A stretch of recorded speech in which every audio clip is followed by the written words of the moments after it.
Hey. Episode 20, Shit Show, Season 2, live.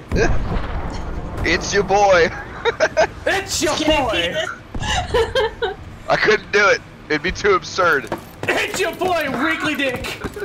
Coming to you live from the Game Time Podcast. Guys, what's the today? He restores the unknown prostitute, the unsung hero, the taker of penises. Fucking commie bitch.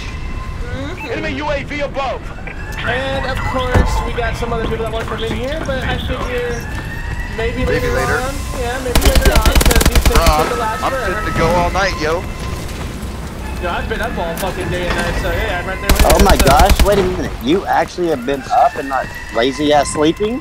Hey, he woke up at 12:30 in the afternoon. I don't think that counts. Well, I did too, but I mean, It's like still, 5 a.m. that's like that. But see, the thing is, though, is that even though I wake up at 12:30, I'm always here on time. I can't say the same for this guy. It's true. Wait, who? You talking about me? Yeah, you. I'm not talking about Pete this whole time. I'm like, yo, Pete, he's talking shit about you. That's what I was about to say. I'm glad I didn't fucking say that. Jesus. Careful, bro. Singers fly fast in the Thunderdome. The game audio is way louder than Yeah. What? I don't even have the game audio on, dude. Uh-huh. No, I don't. I don't have the game audio on. Blue Psycho says you do, but Well, I just... Oh, it is, man. Myself. Yeah, it's loud as fuck. It's like fucking loud. How the You can't- fuck, dude? Like, that doesn't even make sense. Hold on. I'm sorry, guys. Oh, you know what? Hold on. Sorry, he's still learning how to do that's very, very professional There you operation go. we have There going you go. on There here. you go. There you go. I fixed it. There you go. Well, I thought we were going to do video. Discord does video now. Yes, Oh it does. fuck! I Wait. forgot about it. Video? No. Come Yeah, on! well, then you can't be here. Come on, come on! I don't have a camera, so maybe me and Kira Kira, why can don't you be just the get a owners. V-neck and shut out on your boobies? Nobody needs to see your face. Just the important parts. See, good there with you that. go. No. Come on, you're drunk, or you're trying to get to drunkness, I'm right? not that drunk. Well, you need to get there. So hurry the fuck up and drink that bottle, huh? Slacker. I don't even think I'll ever get that drunk. Come on, it'd be Just, fun. you know, put your lips on it, tilt your throat. You should be used to that by now. Slit your throat. She's drinking, not doing what you're insinuating. I'd be rather impressed with my ability. Maybe it's because I'm stuck in your cock and it's so small that I can talk around it. Oh. Are we talking about me and Pete? So I'll get these two mixed up again. I'm gonna need some shaving cream with that razor sharp edge. Oh my goodness. Oh, you're gonna kiss the hairs on my chinny chin chin there. Wait, did the Edgelord just... Never mind. He did. He did. Papa Edgelord. Yeah, see, now, I'm not going to be able to answer like an or an, oh my god, sick bird, because I'm never going to know if it's going to be me or Pete that they're know, talking right? to. or Shade, or who the fuck knows, right? We're talking about everybody. No, I'm nice to Shane. I compliment him on his ability to take dicks up the ass. Oh! Yeah, thank you for that, by the way. Oh! You're So welcome. it's official? I'm kind of No, low, it's Grim. it's been official. What are you talking about? You want to turn me up a little bit, so because I have a feeling I'm going to be making comebacks like for hours to come. So I want people to hear what I got to say. Comebacks? Nobody can hear you or what? It was like, you getting No. a reach around there? No, I just listen to the stream. I'm kind of No, low. you just prefer to take it up the butt. That's it. Fuck you. No. You got the boys to do that for you. No, that's right. You need a credit check, a house payment, a fucking receipt, and an STD check in order to fuck through. You're so right. And you have to own your vehicle. Ain't nothing wrong with being Damn. picky. Yo, a girl's gonna got standards, you know what I'm saying? Even though it's gonna be a train of black guys, man. Hey, I wanted to meet your one friend, but you're like, you couldn't even make that happen. And then I saw his son, and he was cute, and I was like, oh my god, no, I can never meet his father. Because you'd want to bang the father and the son at the same time? Wouldn't be the first time. Ah! Not at the same Wait, time, though. That's a It little wouldn't much. be the first time you wanted to, or the first time you did it? I have had sex with a guy and then had sex with his father. I've done that, but with the girl, with the daughter. Oh, yeah, that's the gayest thing. No, with the daughter, Rambos! with the daughter and mother. That's kind of that's kind of hot. A little bit. A little bit. Hey, why not? They do it on King of Thrones. It's normal, right? King of Thrones? You mean game? God damn it! Why do I keep saying king? Jesus fucking Christ! I keep saying that shit. I don't know why I say it, but every time we talk about that shit, I'm like, yo, King of Thrones. They're like, what the fuck are you talking about? So, topics. Rambo actually has a topic for us tonight, so go for it, Rambo. He was just in the midst of telling us about it, and I wanted to make sure that you guys get to hear it first, because it seems pretty interesting. Because we're special. I had this, like, there was somebody that shared a video, and I guess he had, like, the crying emojis above it or whatever, but it was from another account where I guess the officer was these three, I guess 3 officers, but you only saw 2 in the video. And they were up at a car talking to these people, these black guys. It was a black officer, and it looked like some sort of a mixture of an officer, like maybe a white and Mexican or white and black or something like that. Half-breed. But they were simply doing their job, just sitting there, you know, talking to the guy. And while they're in the car, they hadn't even pulled anybody out or done anything wrong. And there was a guy videotaping it, which I have no problem with the videotaping. But he's over there going, why y'all gotta be bitches, man? Y'all just nothing but bitches, and y'all are fucking around with people. Why it takes 3 of y'all to pull over one person and, like, just harassing them, like, giving them a hard fucking time. He's like, dude, that's like, he's like, you're fucking with minority. He goes, the cop goes, we're all minorities. They're minorities, we're minorities. He goes, you ain't no minority. He goes, then what am I? He goes, you're a bitch. And these people are laughing. Like they're, like, having a good time and sharing it around, like, thinking it's funny. And I'm thinking, I said, this is fucking juvenile, man. Like, y'all wonder, it's like, the more and more y'all keep sharing this shit around, the more and more y'all make these people go viral, the less and less likely you are ever going to obtain peace from anybody. And this guy was like, well, you don't understand. You'll never understand because you've never been harassed by cops. I'm like, well, you're a little bit presumptuous about that.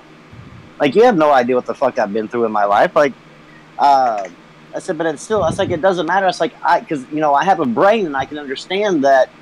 Because cops treated me bad in the past doesn't mean that everybody who has on the uniform deserves to be called an asshole. And I said, what's it? I said, how would you feel? I said, how does it make it any different for a white person that's been, you know, harassed by black people all his life that he's known, to all of a sudden paint every black person with that exact same brush? He goes, well, that's different. No, I was like, no, it's not, because you're sitting there telling me that because cops treated you bad in the past, that these cops are asking for it. I'm like, that's not, like, you're painting them with the same brush as what the cops that were, you know, treated you bad. I said, that's not how it works, man. I was like, when cops are actually doing their job and doing right, y'all should be praising that, not ridiculing it. And he keeps on, like, he kept on telling me how, you know, how I would never understand. I was like, you're right, I'm never going to understand an elementary way of thinking as a grown person. I was like, I'm sorry, but I was like, I refuse to be a juvenile, and I understand to use my brain and go, oh, the people treated me bad. This guy treated me bad, but this guy didn't do shit to me, so I'm not going to treat him bad just because he happens to be in the same profession as this other guy. Like, it just doesn't make sense to me. Like, they're never going to obtain peace when you harass people that are actually doing the right thing. I agree with that. Yeah. There's people, like the thing is like, I don't think anybody wants peace, dude. I don't think they want peace. They want something to perpetually bitch about, honestly. That's what it feels like. Because, like, anytime, it seems like it. Because if you ever notice, dude, like, the good deeds of law enforcement or anybody that works as a public servant, it is never fucking reported on, dude. How do you know when a cop does good? It's usually because of a fucking viral video that was uploaded on fucking social media. Not on CNN, not on ABC, not on CBS, none of those networks do. Like, even Fox News doesn't even fucking report half the time, dude. And they're the most fucking right-leaning network out there. So it's like, you would think as a right-leaning network that motherfuckers would, you know, hey, let's give these guys some recognition, but they don't. You know, it's fucked. It just, I don't know, to me, like, I mean, I've been hauled out of my house, 16 years old at gunpoint, for mistaken identity. I've been like tossed in all over my yard because of me having a pager and then him looking for drugs. I've been, I don't know, I've been stopped at gunpoint so many fucking times I've lost count because I carry a gun. Let's see, where, like, I've had a cop break my nose on the back of his damn cruiser whenever he handcuffed me. Damn, So, really? yeah, so I mean, but the thing is that I can actually look past all those bad cops and go, oh, you're doing your job, you're a good cop, no big deal. Carry It's really on. hard sometimes not to at least be like a little bit scared at first, personally, because I've had some really Being shitty scared- encounters with police, but that doesn't. But it's always like, that's my history, and I know that I shouldn't apply that to you, so I'm not going to. A lot of times, it's just an excuse for a person to continue to complain and to not grow. Well, that's Because the people problem. don't like I mean, to change. They don't being- want to admit that they're wrong. Sure. Being scared is one thing. Like if you're worried that this cop might be the next one that does something to you, that's one thing.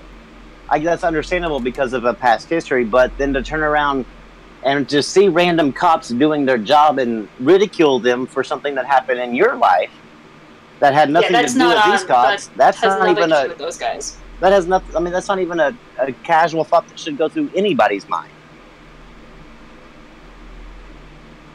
Well, the ironic thing is that the worst part about Black Lives Matter is that it's strengthening the argument to the people that say that police officers need to be equipped with military-grade weapons, gear, and shit like that. No, they haven't And had the training helping to to- handle that. Oh, exactly, and that's the thing. It's like everything they do, it allows everybody to sweep under the rug the problems with the police, which just makes it happen all the more often.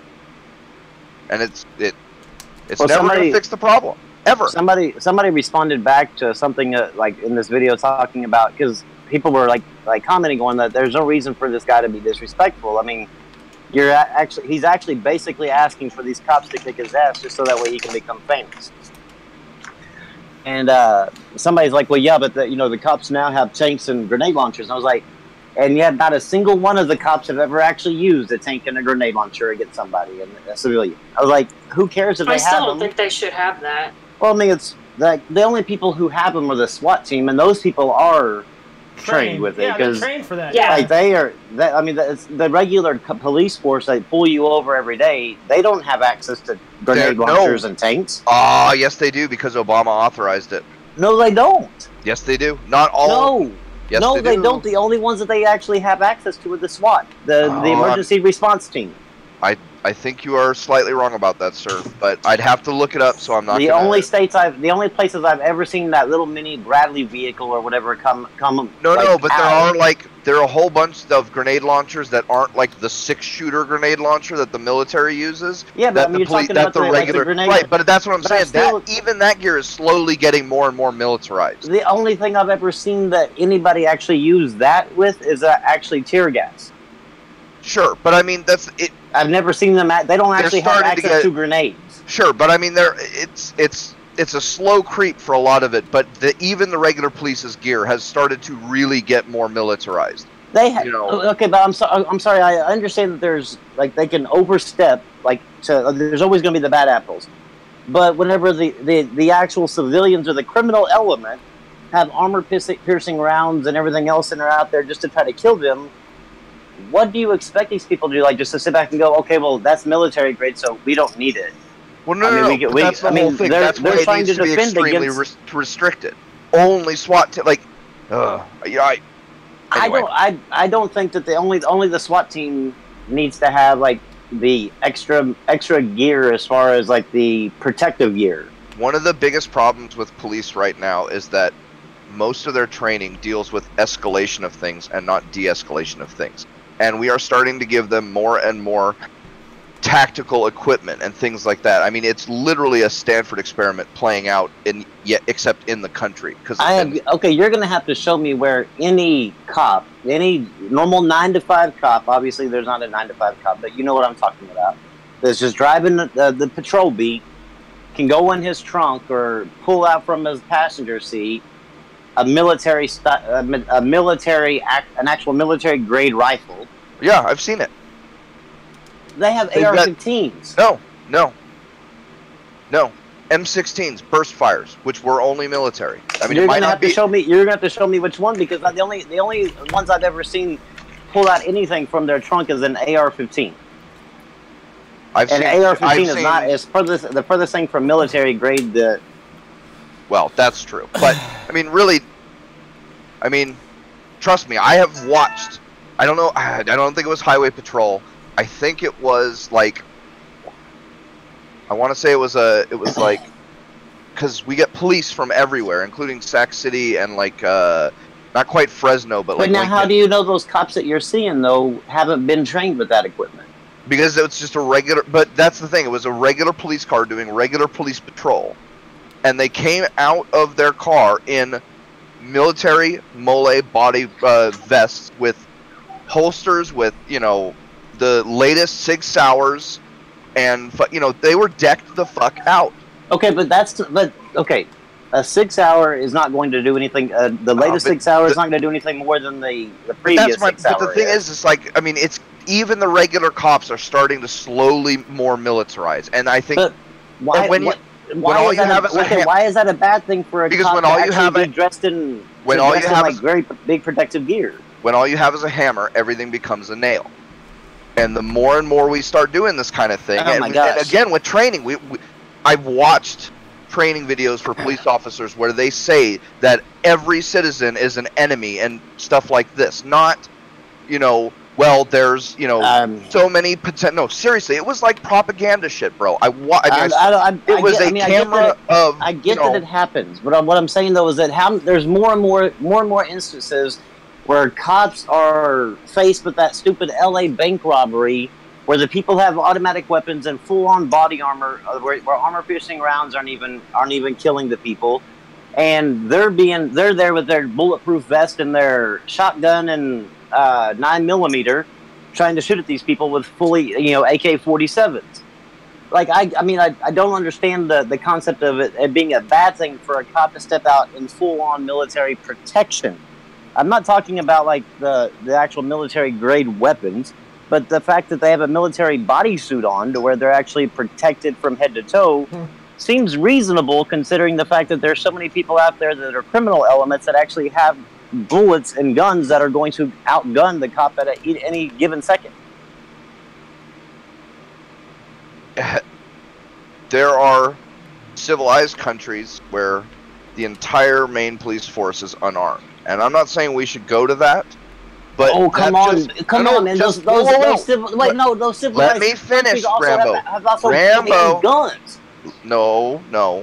Tell me. There's like Sweden. Sweden has Sweden, their main police force is unarmed, and they have the highest own. I mean, it's like required that every household has to own a gun.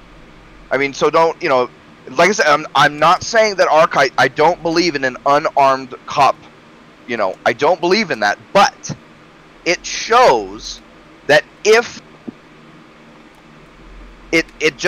my whole point with that is it shows that we really need to start thinking about things other than violence for solving problems with police, because all of our solutions so far that are being taught are practically violent, and that is a very bad thing, and it's going to lead to more and more and more militarization and aggressiveness and bad behavior of police, which will lead to more and more people shooting police and things like it's all kinds of bad. So that was my whole thing. Violence begets violence. There's a whole complicated issue around this. Here's the big difference between United States and Sweden.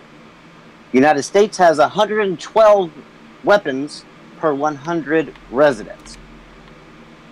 Sweden has a whopping 21 guns per 100 residents. Yeah. Huge difference. I mean, there's more guns than there are residents in the United States.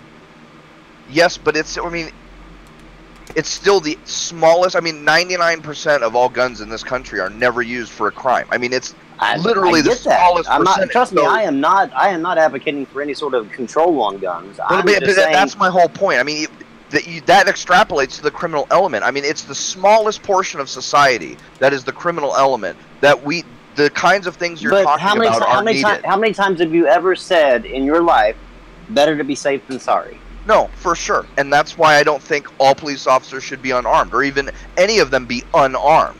But, I said, from everything from training and gear and everything, there are issues with everything that need to be talked about. They definitely need to go back through training again. I mean, I will never argue against more and more police training. But what I'm saying is that I think that every cop should have the right to have a full-on, like, bodysuit or some sort of protective suit that is bulletproof to some degree that will allow them to actually engage in whatever kind of subject that they're going up against. Obviously, if they're going for walking up to you for a traffic ticket and they're walking out with that bomb defusal, get up, that might be a little bit much. But what I'm saying though is that if they're in a situation to where that big ass LA bank robbery that left a huge shootout in the middle of the streets, or if they're or they're trying to protect people in Las Vegas from a mass shooter, that they can actually be protected. That the people actually that are running towards the danger actually have the ability, no matter if you're a traffic cop or if you're I'd still rather have the SWAT team going in, because the SWAT team's more handled for that kind of situation. I would rather have the SWAT team go in to handle that guy, but the people down there that are actually laying on the cops that were laying on top of people to protect them from being shot, giving up their life so that way somebody else can live. Why? I mean, the fact that if those people had gear on that they could have ran and put on to where they could have jumped on the person and actually have been shot several times and never actually had to worry about dying. Well, no, protective gear, totally cool. The protective totally gear is what I'm understanding. It's why can't they have the protective gear? Protective gear to protect They're their not bodies stopping. None cool, of them are but stopping at protective gear. Can I finish, please? Sorry.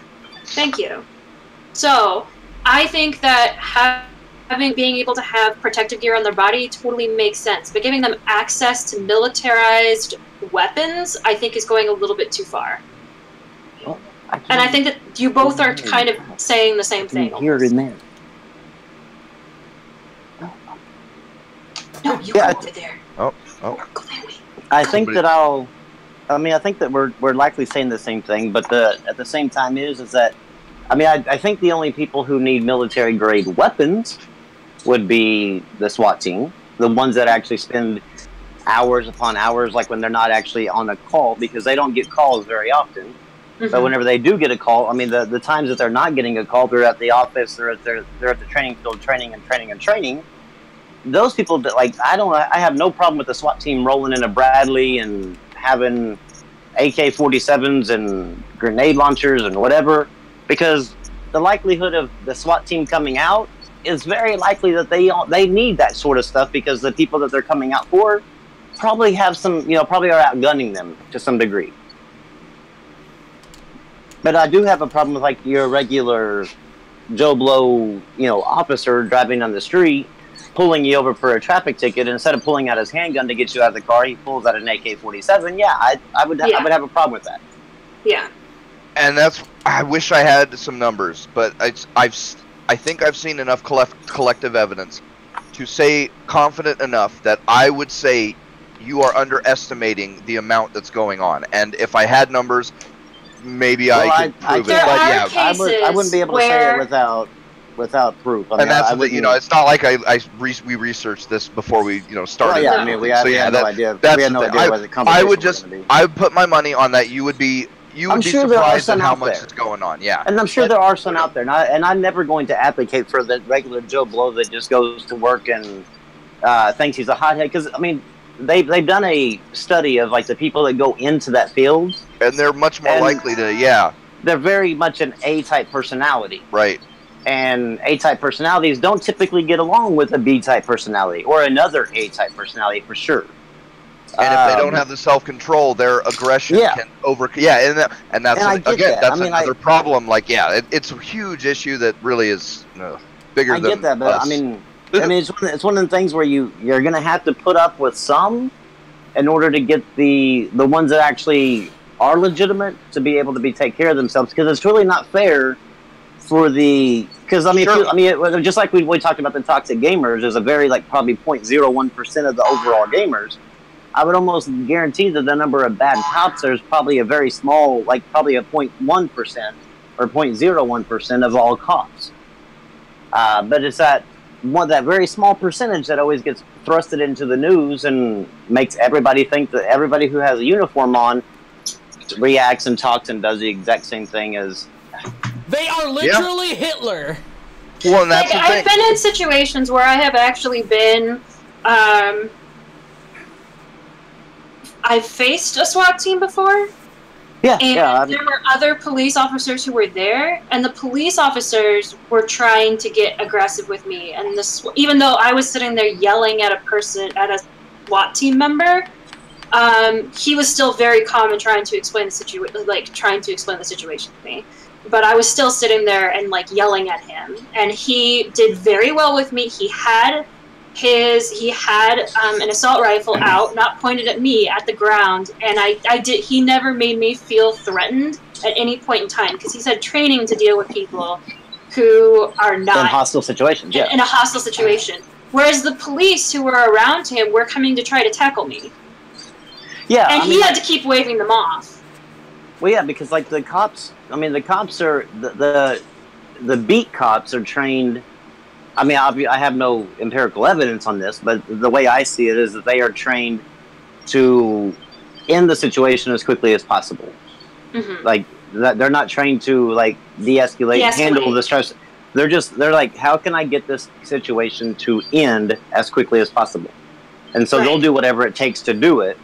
While the SWAT team is there, they've been trained in like hostage negotiation, suicide prevention. I mean, all these different things in order to get into the mind of the person, but still be able to maintain the focus if needed to be able to put the person down.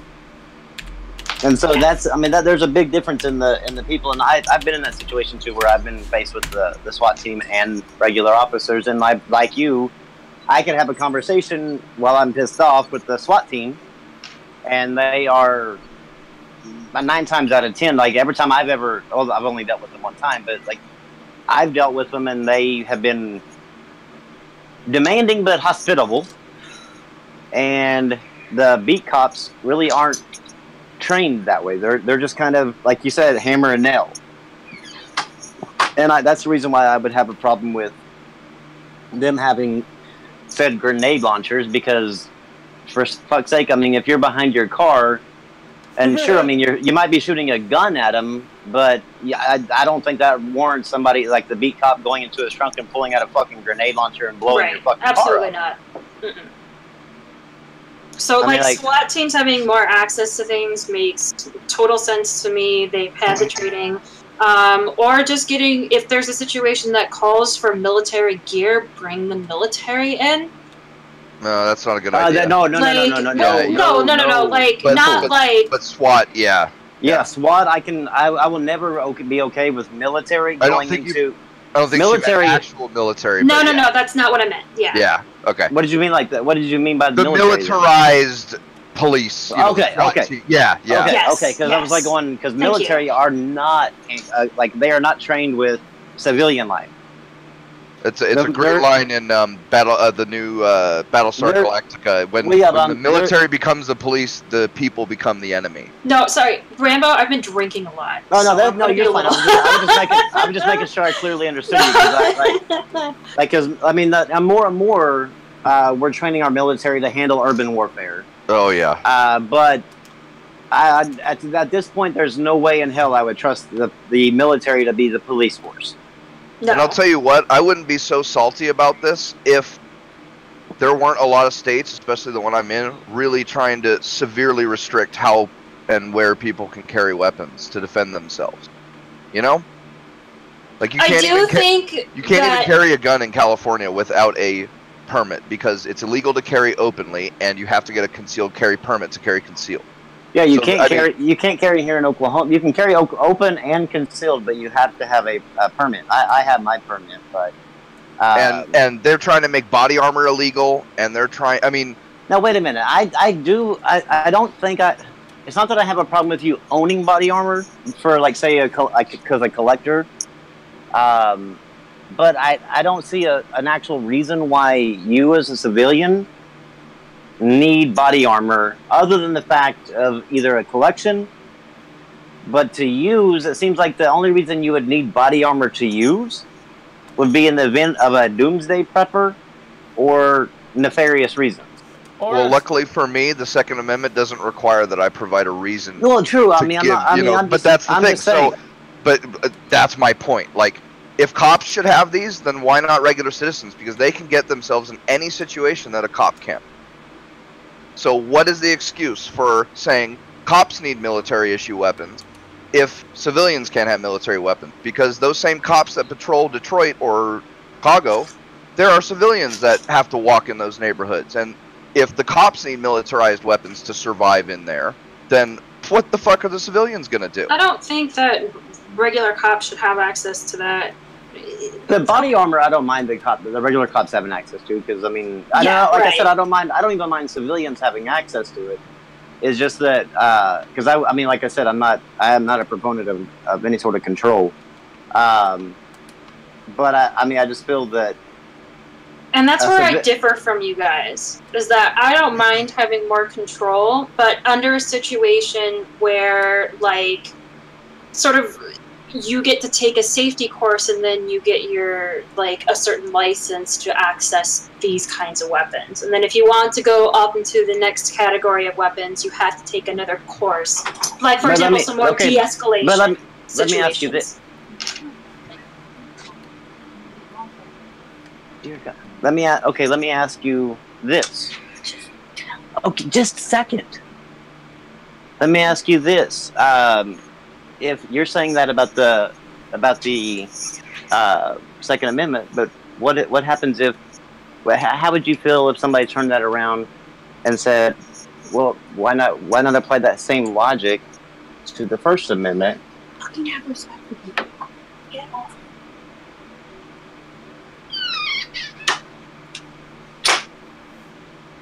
I think Rambo's having issues. Yeah. The conversation was too much. It's getting to him. Well, and go crazy, hearing things. Like, I have voicing something doesn't necessarily. I'll be right back. I have to go in there and watch my granddaughter while my wife goes and pick up my son. So I have to log off so that way I'm not loud. Oh, so I'll good, be right Rambo. No, you're fine. No problem, you're fine. buddy. So, like, talking at somebody doesn't necessarily mean that, like, you can kill them with words, right? But if you're having access to a weapon, I think that it's not necessarily a bad idea to hear some basic safety when you have a weapon. Because somebody had to teach you gun safety, right? No. Okay, sorry about that. I'm back. Where'd Rambo go? He had to go watch his daughter while wife picks up his son. Okay, so he'll be back. Yeah, he'll be back. This is a deep rabbit hole, and if we want to start this, I can do that. But I know. This is the spot right here. Like, yeah, I know. Because now we're gonna. I know I differ from you, and I'm not saying that my way is right by any means. Because my first question would be start into the philosophical of what rights are. Yeah, it gets out of control. But yeah. And let me tell you, I have been in multiple situations, where having a gun readily has saved my life. So I am very much a fan of being able to have weapons. Here's my thing, right?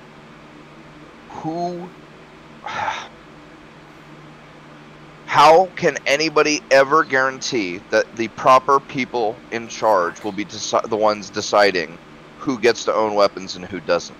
I'm just no. I'm not saying that. I'm saying no. I mean, but that's my whole thing. Like, with every gun control measure, like, there's no guarantee of that. So, at the end of the day, it either becomes an all or nothing thing. And the only like, my philosophy would be more towards the non-aggression people, where unless you have proven yourself unreliable, you've committed a crime. It should be. I mean, how can I say that? If somebody buys a military grade M4, 10 of them, stocks his warehouse with, you know, thousands of rounds of ammunition, and he never uses any of it except for practice or whatever. Like, who am I to decide beforehand who can and can't, who will and won't be able to do that? I mean, we're now, if we start down that road, it really quickly becomes something like Minority Report, where we're trying to figure out before people commit crimes if they're going to commit crimes. No, I'm not saying that. Like, I'm saying that's... here, you get to, if you want access to these weapons, then you just have to take a basic safety course. Okay, cool. That's not that difficult, right? Like a 1-day free course, and then there you go. Sure, but I mean that's not even 1/10 of what we have now across the whole country, you know? Mm-hmm. So I know. Like, it takes more for you to have access to driving a car than it does for you to have access to a gun. Oh, see, now we're going down another deep rabbit hole. Mm-hmm. I know. And yes, How about we just shoot the rabbit and go down and fucking fill the holes in and talk about something else? If I go in the whole 9 inches, and that's just how it is. But, so, Shaner, what do you have? And like I said before, 9 inches doesn't matter if you're a fucking pencil. Anyway. Turtles. I'm just saying, Pete will, like, beat this to death. I know. I know. That's why I'm, you know, yeah. Anyway. Brem's still here, or is he just concentrating on the game? Oh, nice. Save your long shot. Good job, buddy. I get it. Oh, you found a game on Advanced Warfare? Yeah, boy. Oh my god, I just inhaled my whiskey, and that was very uncomfortable. Through your vagina? Yes, because my vagina can breathe. From what you told me, it can. I mean, it can shoot cocaine out of it at a very high velocity, so why wouldn't it be able to breathe? Oh my god. Remember Queef Coke or no? Queef Coke all day, people. Queef Coke is where we stick a fucking 8-ball up Kiru's cooch and let her shoot it. And then I queef that bitch out. And we take it in like a bong rip. Yep. Well, it's at such a high velocity, you could really just breathe normal and you get fucked up. Pure degeneracy up in here. That's all. Well, it's like her she's got like caffeinated body wash, right? Gonna get into this again? Hey, we have not brought this up live. I found some pumpkin spice. But man, you guys are going for all the big ones tonight, aren't you? Let's do it. I'm down. It's like, I found some pumpkin spice caffeinated soap. Like, I have gone to basic white bitch level of caffeinated soap. It's to keep white bitches woke. He's not wrong. I was like, that pun is fantastic. Not at all. Oh, you guys, we're playing with fire, I'm telling you. Come on, Pete. Playing with fire. Come on, Pete. You know you like this shit. Right. I love it, but it's scary to think about. I'll tell you that much. A lot of things are currently scary to think about. That's my hope. Okay. So, hold on, before we get started on this, just so the chat knows, you guys, if you hear Palpatine couldn't explain this and people wouldn't believe it, if you hear that a number of times, I apologize. Palpatine has been used all fucking day! Well, but that's because there's new people always. I mean, that's the thing. You've heard it a half dozen times because I've had 6 different conversations. Dude, okay, with, so but anyway. I've been up since fucking 4 o'clock in the goddamn morning with this asshole. You took a nap! With this, yeah, you did. With this asshole talking about the crazy shit. And you know how many times I was there most of the time, I wanted to shoot myself during the goddamn Star Wars topic? God damn it!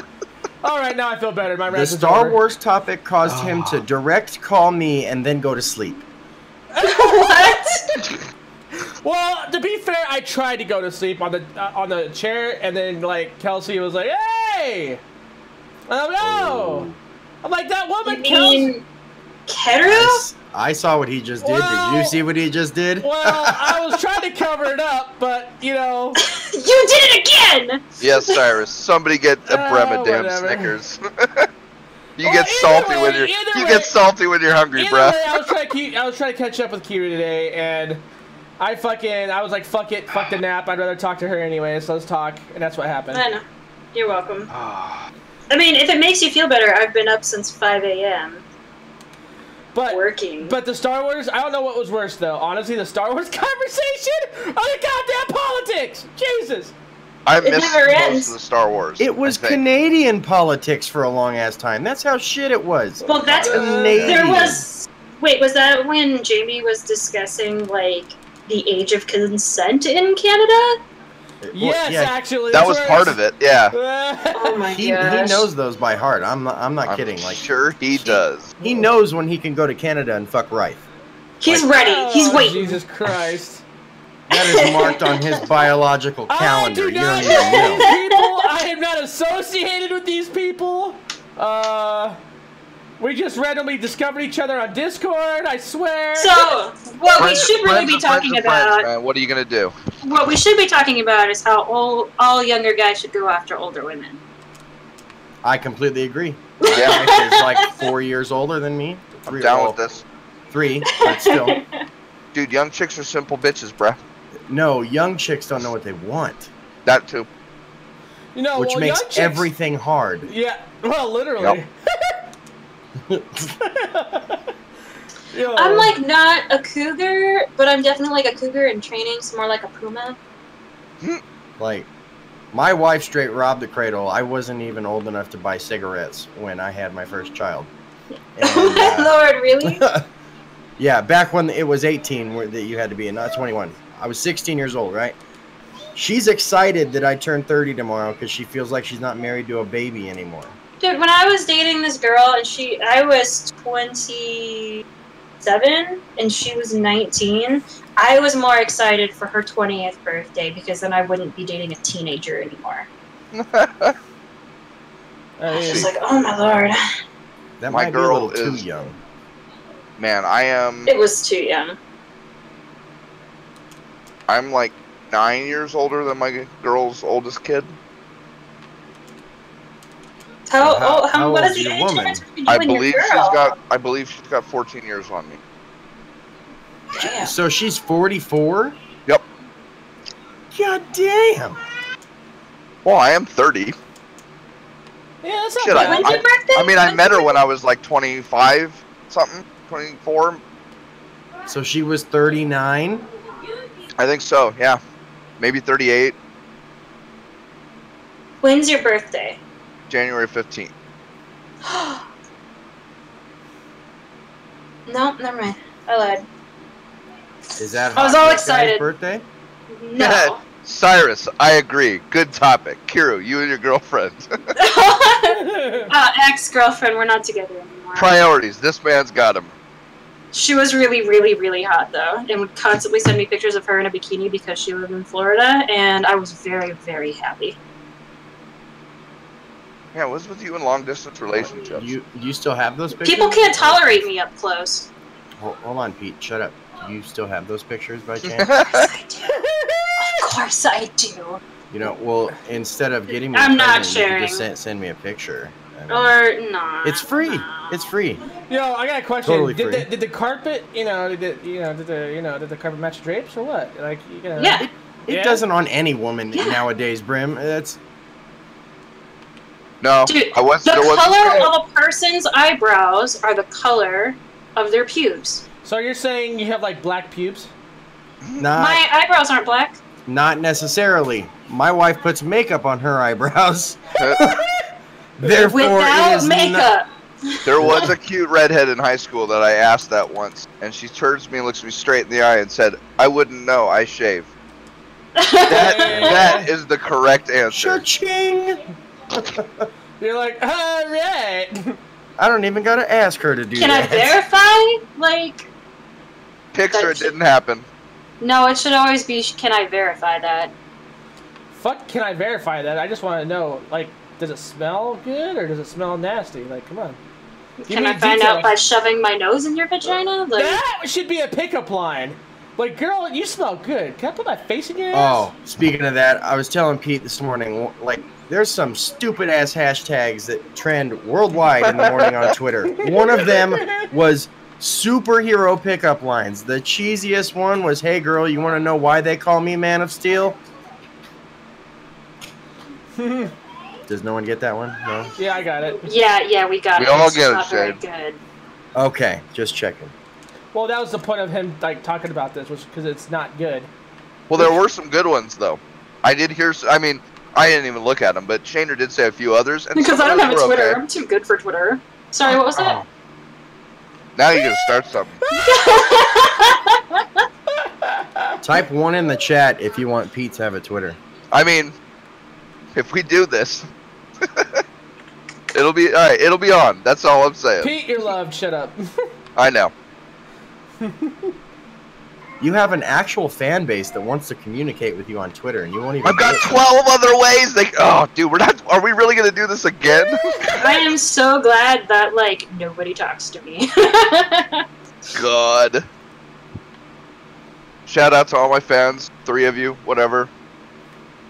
-3. Wow. -3. No, I like the little laugh in the background there. I was like, that's cold.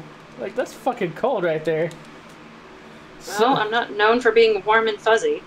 Well, you're definitely known for being fuzzy. That's true. Yo, when this chick doesn't shave for a week, she looks like she's I got don't a... fucking shave. Just like, screw that. She says she's got piercings, you don't even see them. I'm just saying. Like... Nah, dude, I got a full-on beard that You might cover be up able to all see the Chewbacca's piercings before hers. I'm just saying. Yeah, Yeah. for sure. I was like, my beard's coming in super nice. Super nice. She Dude, grows one better than both me What? and Brim. Yo, Combined! it's true. It's true. Last time I checked, though, So like, true. last time she told me anything, she said she was kind of looking like Rip Van Winkle downstairs. I mean, that's an accomplishment. I'm just saying. You're welcome. I mean, you are getting old. Is it turning gray? Oh, dude, she's had gray bush before she was 18. Come on. No, I have gray hair, but I don't think I have any gray bush yet. She's got gray bush. She I sounds haven't like she's got gray checked. bush. I haven't checked, but now I'm curious. You can check now. We'll wait. Video ain't running. Just saying. Screenshots or didn't happen. Screenshots, oh my god. Tits are getting the no. fuck out. Alright, hold on one sec. Hell yes. Oh, I know what she's doing. She's gonna go to UJizz or somewhere and screenshot that Right. shit. I just know how she is. That's all. That's Brim's favorite porno site is UJizz. It is. Straight degeneracy. Why? UJizz is awesome. Just saying. Not that I watch it or anything. Ever. Of course not. I would never Because watch porn. Who does that? Fuck porn, right? Nobody cares about porn anymore. This is 2000s, right? Nope. Porn's for weaklings, right? Isn't that a thing? Yeah. That You know would what? be it. She is the Hog and Dog. originator of the hog and dog, Cyrus, just so you know.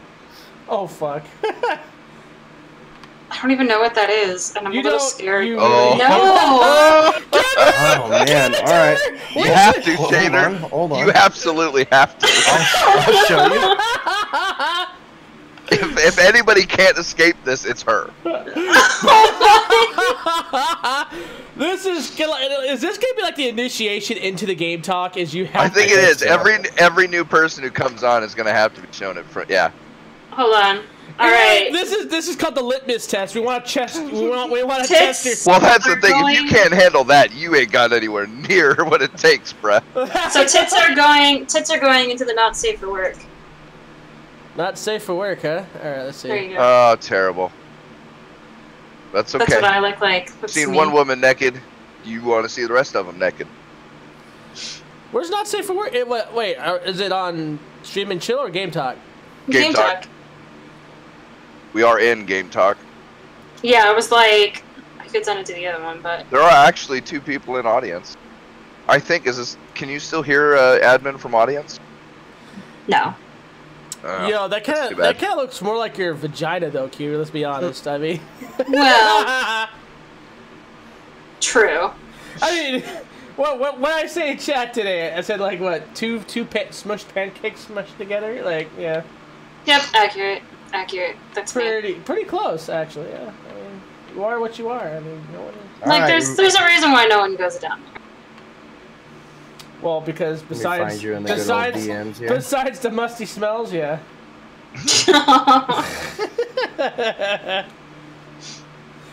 Besides that, you smell like a fucking sauna out of control down there with extra salt. Yeah.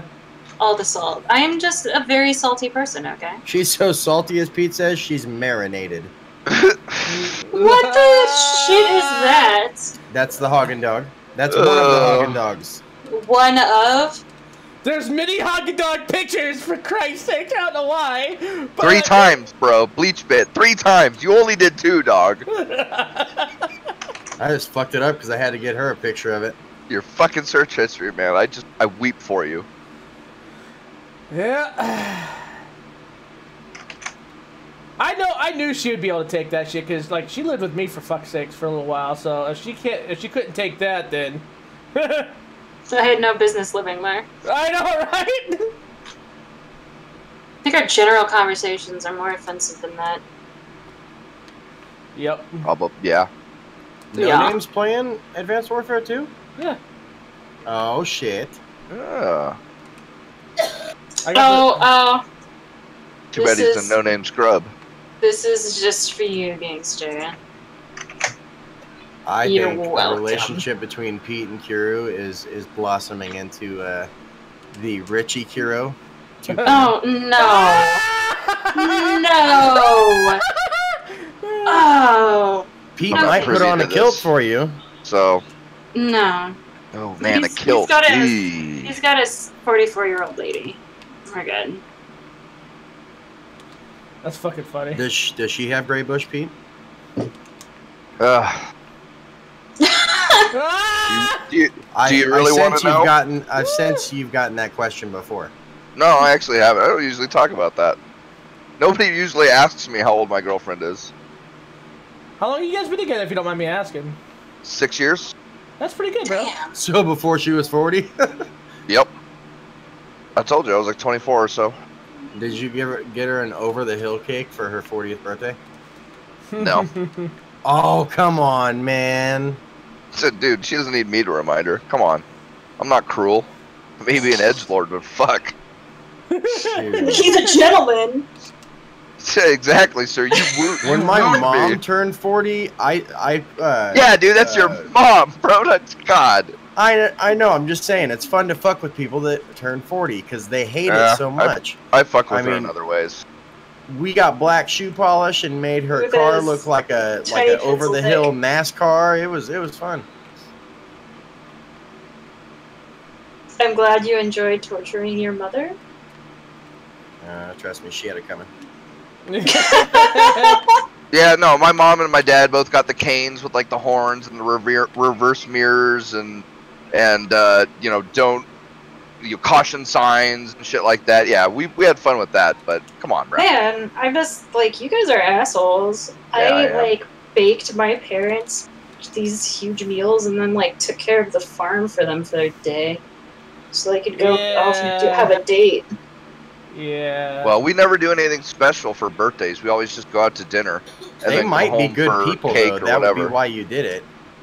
Oh no, no, they're not. No. My mom still has shit coming. I mean, Brim is very familiar with how fucked up my family is.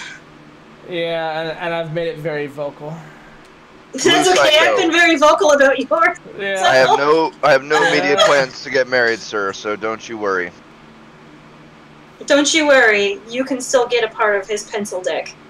It's not too late. Oh, bitch. God. So much for being a gentleman. Jesus. I think she just likes making you call her a bitch, just so that way, you know. I'm into dirty talking. I like being pretendable. Every time she says that, I just see that "you gonna learn today" meme. you're so wrong, dude. Every time. Oh, and he would love it. There you go. See? Blue Psycho wants your dick. Well, I mean, there's Blue a lot Psycho's of... only 17. I don't Oh even my know God, if don't go Blue Psycho's there. a chick, so, you know, whatever. Nope, I changed my mind. 17 will get you 20, but 17 and a half will only get you 6 months, and it might be worth it. Just saying. Well, there you go. You don't have to lose hope quite yet, Blue Psycho. But isn't it 17 in New York anyway? He's in Canada. I don't know. No, there's because it goes all the way down to 16 in the States in a few states, and then 17 for like most I'm of them. so glad you know this. Ask Gamer Dragon. He's got it like memorized. I just know laws, because you never know. I mean, I printed out every single car modification law when I got my first car, because I knew I was going to be putting the loudest fucking exhaust I possibly could on there. You know, every single thing that I could, and I had to know, you know, what could I do and not do to get not fucked with by the police. So, you know. I mean, shit, you watch, I used to love watching, what was that cop show that dealt with the sex crimes unit? Morty, you are 17. Why are you in the not safe for work chat? Because we can't regulate this nonsense. I just straight had a senior moment. Because Discord has finally taken responsibility. Yeah, so. I know. So check this out. I just had a senior moment. There was a knock. I thought there was a knock at the door, but it was on the TV. And I proceeded to get up and go. I thought some kid ding dong ditched me or whatever. So yeah. So how old do you feel right now? I don't know. That's totally new for me. See, now you know what it's like to be old. It doesn't help that my dog barked at it like someone was actually at the door. No, you're just getting old, Shaner. You're just getting old. Don't worry, Kira's old too, so hey. I know. But you're older, so it's okay. Yeah, but I don't have to worry about saggy times on my nuts. Like you do. Here's the thing. No, but you already have saggier tits than I do. We don't need to spend extra money on a push-up. Jesus. I've got a theory about why all us like 30-ish-year-olds feel so old compared to like the younger kids, and it's because What's this theory? We understand like our collective knowledge extends all the way to like our grandparents' age and even sometimes beyond. Whereas the 10 to 20-year-olds coming up now, they don't even know what roll the window up means because they've never seen a car that has a roll-up window, and they don't know what the save disc icon means because they've never seen a floppy disk. They're like, exactly. Oh, you don't have Netflix? Oh my Dude, God. I had a 5-inch floppy computer. Yeah, I bet you did. I mean, I've got a 5-inch floppy, but I haven't, you know, used one in a computer for a long time. But think about that though. Like, oh man, the best example I can think of, right? I was working at AutoZone, and it was before my 21st birthday, but I think it was close. And there was this 18-year-old kid who had just joined us, and his name was Scotty. And on his first day, like a couple hours in, somebody said, "Oh, hey, beam me up, Scotty," and then he leaves, right?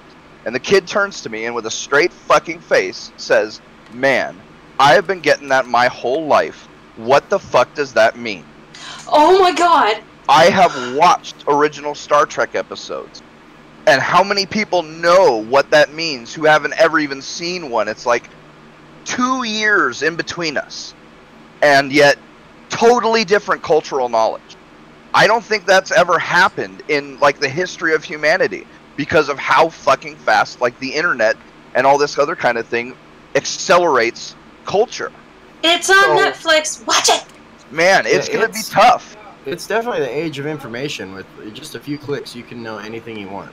And old stuff is getting discarded faster than you could believe. I mean, man, it's going to be tough. I was referencing Captain Picard the other day, and somebody had no idea what I was talking about.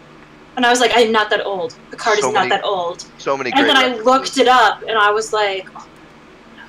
Yeah. Came out when you were like a kid, right? Yep. I see the ones where it's like Eminem's child and she's now like 20, so she's got to be 20 something by now because it was like 7 years ago when I saw the meme where she was 18. I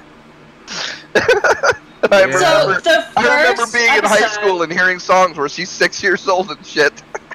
The first episode was aired September 28th of 1987. Whew, the year I was born. I mean, how many kids these days So wait, January 1987? Yes. You're older than me. Whoo, I really am the Papa Bear. I'm not going to call you that. Well, you know... It's alright, I don't mind. All my gamer friends do, because I'm older than all of them. Rambo's the only one I've met online that's older than me. Brem's older than you. By like months though, right? No. Years. Oh, is it really? Okay. Wow. Mm-mm. You know what? You motherfuckers. Love you, Brad. I'm sitting here thinking like, yes, this motherfucker thinks he's old as fuck right now, making me No, feel good. bro. Because I'll tell you what, right? Because here's the thing. I grew up with like carbureted cars and shit, so I'm actually like worse than the average, people our age. I am well versed in ancient ass technology from all over in all sorts of things. So fucking when I see these kids today, and dude, they wouldn't have any. I could talk to them for hours about 10 different topics, and they wouldn't understand a word I said because none of it had ever even practically existed for them while they were growing up. And that's just oof. How many kids, how many parents who rode in wagons, their kid never rode in a wagon? You know what I mean? I've ridden in a wagon. Yeah. But I mean, what? A handful, a few dozen, a couple hundred maybe were rich enough that when cars first came out and their kids were just born, that, their kid forever then rode in a car. I mean, yeah, like I said, this shit is going to be crazy when these kids start getting older. Because, fuck, man, they're going to be on a level so far advanced from most everybody else in the world that it's... There's already people who are, like, turning 25 and are starting to feel, like, super old because they'll reference stuff that younger people just are like, what the hell is that? Sure. So it's getting younger and younger. Ugh, man, I don't know. We'll have to see how this... Like I said, you guys think I'm joking that the universe has an absurdity limit, but I'm not. It's only 50-50 a joke. Okay, no. I'm telling you, bro. I get it's not a joke, Pete, but caffeinated soap is not going to do it. But, dude, none of this happens in a vacuum. Spice. Do you realize that caffeinated soap is existing in the same time, in the same place as every other ludicrous ass fucking thing you've ever heard of? Like, it's too much, bro. Something's gonna happen, and I'm just saying. I feel this is such a weird reason to have an existential crisis. Oh no, I had that like, Jesus. I had my midlife crisis when I was like 25. I did not say midlife. I said existential. It was both. I told you, it was motorcycle riding. And I started that when I was 19, and it didn't take long before, like, you really start thinking about that kind of shit. So, yeah, I've always been an old soul. So I think, if I had to guess my mental age, I'm probably like 60. 12? Yeah, you can get fucked, but... I could, but I'm not. Well, that's Be honest, point, Pete. right? You hang out with us. You're a big kid. You're basically a teenager with a mortgage. I mean... Yeah, but I was a smart teenager, and I'm, so it balances out. Hey, so, no better name. Hey. If you want in, go ahead and jump up because I don't know if Rambo's gonna be back anytime soon. Wait, who was it? No better name. Oh, okay. He can just jump up? No, but I can pull him up. Yeah, I was like, you gotta drag him. Shit, I think you could pull him up. Yeah, I can. I got in here without being pulled up. power. She's got the power. So, I have all the same power that you do. I just have a different title. Oh, well, Mine is the best title on the entire server, so I don't. Whatever, I'm pink. And I'm green. I was able to mute Wraith, and that's all I really cared about. Right. I mean, I'm not a vindictive asshole or nothing. I wanted to abuse my power once, so I picked Wraith, and he's a great target. Right. So, rightfully so. Wraith has been kind of a little. Yeah. I just muted him for 5 minutes, and took him off, and it was, yeah. I still have love for the guy, but, he was kind of a little girl this week. He left the server again for, like, the 18th, 100th time. Because he said that we all changed, and he was just tired of being a punching bag. And I'm just like, really, dude? Because, you give more shit to everybody else, and... Dude, he knows how to dish it out. He can take it, and he can dish it out. No, okay, because he's just really young, right? And that's a lot of it.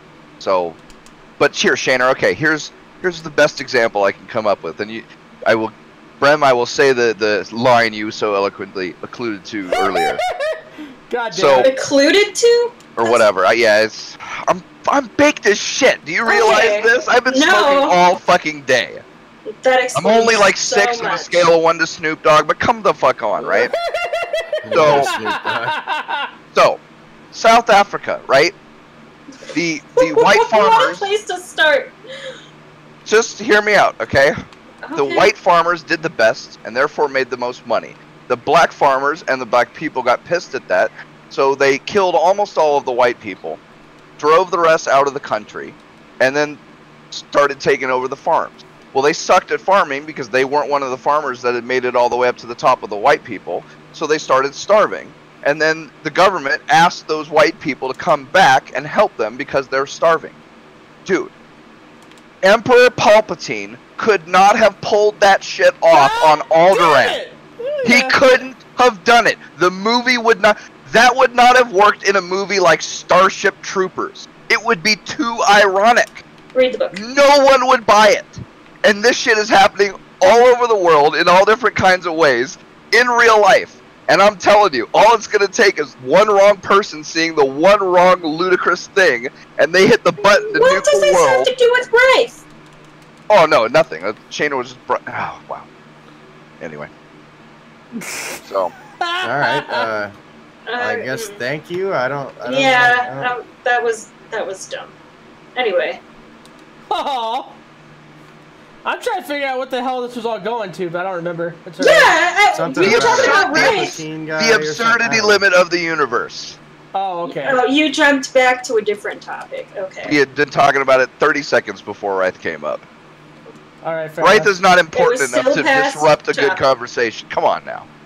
You're the one that was supposed to be talking about him. No, I was. I was talking about him because I was saying he's being kind of a little It bitch was you lately two. and whatnot. Yeah. It's all good. Whatever. So, Rambo! Hey, Rambo! What's up? Everything good? Yeah. I just, my wife thought I was gonna come into the house while I was on the podcast, and like, I guess wake up half the house because I was talking on the podcast, and so she thought that that's what I was trying to do, and that's the reason she got upset about that. And I'm like, no, I was trying to finish what the fuck I was saying. I got robbed. This is Like, why you just... Know your place, woman. I can say that because she's not out here. Yeah, I was gonna say. Mine's sleeping. So this is my house. Wait, she's still sleeping. What have we been talking about? Because apparently Emperor Palpatine. Yeah, something about a guy doing something in Africa or something. I don't know. Anyway, feel free to change the subject. You guys are well, fucking mean. there was some gaming article. I'm not known that- for being nice. Oh yeah, WWE 2K18. Okay, we already know the big problem with 2K NBA 2K18 where they like trying they're to, not doing the same thing, are they? where they're trying to get as rich as possible. But now WWE 2K18 is now actually selling ad space to companies for their trophies and achievements. How the fuck are they gonna do that? I don't really understand that. Well, you know, like whenever you go to like when you get the achievement or you get the trophy, whenever it pops up, like it just says the name and like in the description of the like what you had to do. Well, the description is like something to deal with KFC, and one of them has something to deal with Snickers, like a slogan or a. Jesus, what the fuck is somebody doing? That's pure angry typing. I'm not angry! I can That's what explain makes- the Snickers and the KFC things. That's They what are makes it so much long-time funnier, though. WWE partners. Well, yeah, but still, I mean, that's still they're selling ad space to put on their trophy because the trophies have. It's nothing like the trophy is usually like some clever name and it says like you body slammed 300 opponents or whatever. Well, this is like some KFC slogan, and the requirements doesn't say anything about like what you did in the game. It's just that you get the trophy, and then it's just like a fucking ad. And then the actual picture, like if you go to those websites and Shannon, you're part of the True Achievements now. But some of these websites have like instead of just having a basic trophy or an achievement there, they'll have like a little picture there, and even on Xbox, it'll have like a either usually like a screenshot or a some sort of predetermined screenshot for each trophy or for each achievement. And on that, like, you're basically, instead of getting like any picture related to the game, you'll get a picture that just says KFC, and then you'll get a picture that has like Snickers. So it's another clever way for them to market to you without, you know. Does it affect the gameplay though? No, that was. I mean, as far as like that, we don't know anything about microtransactions or anything like that yet in it. But it does. It is still kind of, to me, kind of shitty to be selling ad space in the trophy section. Yeah, but so far, it's better than the NBA situation. Oh yeah, definitely so far. Now, the way they did the NBA situation, I would not put it past them to actually do the same thing in WWE. Are you buying the WWE 2K18? Well, I was actually looking into it. I got some birthday money, and I was looking into it, but not now. Well, no, don't. I mean, the ad space. I mean, obviously, I don't like. I mean, if I get a trophy and it pops up saying KFC, it's not like it's going to make me go out and buy KFC. Even though, oddly, today is the day that I saw the article and I went and had KFC for dinner. It obviously worked. Brainwash. I'm not simple-minded like that. I mean, no, everybody.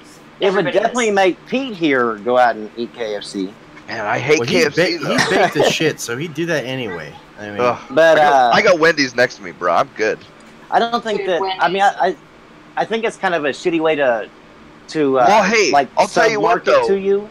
But at the same time, I wouldn't like boycott a game or not buy a game simply because of that. I'll tell you what, man. That's a lot less intrusive than like microtransactions, though. Yeah, I'm not saying if I was you though, I wouldn't buy a 2K product, like pre-order one, unless you get like some hellacious pre-order bonus, like for a reason to pre-order. But if you don't get anything like that, you just cannot get otherwise. Always wait now for the 2K game to release to see if they release it with the shitty fucking microtransactions where you can't actually enjoy the game without paying extra money. That's what I would do. And I'm not usually one to talk negative about pre-ordering. It's just that with 2K, how they fucked over people with the pre-orders that pre-ordered 2K18. I just would hate to see you get fucked over like that because I know you're a wrestling fan, and that would just fucking suck to buy that and then you can't even enjoy the wrestling game. Yeah, to pre-order WWE it's usually kind of pointless. It's like Forza. You get to play a few days early, which I could care less. Yeah, no big deal. And you get a wrestler, but a few months later, they usually release him anyway. So it's not so, like you're gaining anything. So I mean, then my suggestion to you would be don't swear off the game because of the trophy thing, but definitely wait to see if they fuck over your game with those microtransactions. Yeah, if they do anything that affects like the NBA situation like that, then no. So yeah, I'll just wait for it to come out. I'm actually like contemplating buying my first wrestling game. They're not bad. I mean, hey man, I had fun with WWF ones back in the day. Yeah, I mean, like I haven't bought a wrestling game. I mean, like I told you the football game I haven't bought in quite some time, but wrestling has even been longer. Because I quit watching wrestling many years ago. I'm not gonna lie though, they're hard to get the hang of. Like they utilize every goddamn button on the controller. I think though. Yeah. And they're always coming up with weird new camera angle things and stuff like that. Since I don't know anybody on PlayStation that is wrestling fans, if I do buy it, I think I might actually buy that one on the X, and just so that way, if I do play online, I can actually maybe play like with you. Yeah. Rather than because I mean that's usually the only thing that keeps me from buying sports games, any sports related, is that I never have anybody to play the fucking game with. He's lonely, guys.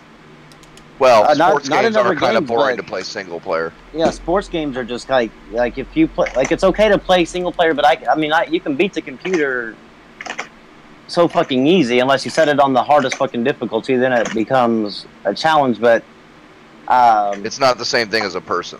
Yeah, it's not the same thing as a person because it's like an artificial challenge because like the computer is just that fucking good whenever if you're playing against a person, then they might be good, but then there's always a weakness in them, but there's never a weakness in the computer. Except the programmed weakness, yeah. It's yeah. There's always No, something I know to be what you said mean. for I was just Yeah. Especially with those kind of games, it gets, yeah. Like How many different ways can you program the computer to run plays in football, right? It almost seems like with the wrestling ones anyway, like you don't win until like it's time to win when you're playing against the computer. It doesn't matter what you do to the guy. I mean, you know, he'll kick out every time until a certain point. That was one of the things that really threw me off of the wrestling games way back when, is because like you could seriously be kicking this guy's ass the whole fucking time, and his health be all the way down. But you go to pin him, and you're getting kicked out until like the certain portion of the match where all of a sudden then you're allowed to win. Yeah. And you know what? They might have even programmed it like that because people like. I mean, you don't. It's not the only thing you watch for who wins, right? I mean, you don't watch them just to see who wins. Yeah, it's for the drama and the moves. Yeah, but there's, and, you know. I mean, and the thing in like watching wrestling is that you'll get drama. Like sure, but I mean, if it was a strictly health bar, it's just like you could beat it so quickly every time. Like, you know, maybe they made the decision just to say like, well, even if you're really good, you still get at least a 5-minute show for each round or something. You know what I mean? It just seems, but it's but that threw me off because I didn't like the idea of like having the guy where he's like basically walking around like just barely hanging on, but no matter what you do, you can't pin him. Yeah. Like, they definitely got it where you at least have to use your finishing move. I know that much. And Cyrus, I'm actually buying the Scorpio edition, which kind of funny is because Smokey Dog like tweeted out something about like why would anybody buy the Xbox One X or whatever. I mean, I don't know. He was joking around because he likes to trigger people. And this guy that goes by the name Dude on what's it called on Twitter, he responded to him like going, if it really wasn't that popular, it wouldn't be sold out. And I was like, dude, it's not sold out. I'm like, quit thinking that it's sold out. He's like, well, yes, it is. And I was like, no. And I posted like a picture from Best Buy, Microsoft Store, and GameStop where you can pre-order the Xbox One X now. And he posted one from Walmart, Target, and Amazon where it says sold out. I'm like, but you do realize whenever you say it's sold out, that doesn't mean just at 3 locations. That means at every location. So it's not sold out. Like, you must have been dropped on your head if you can't understand this.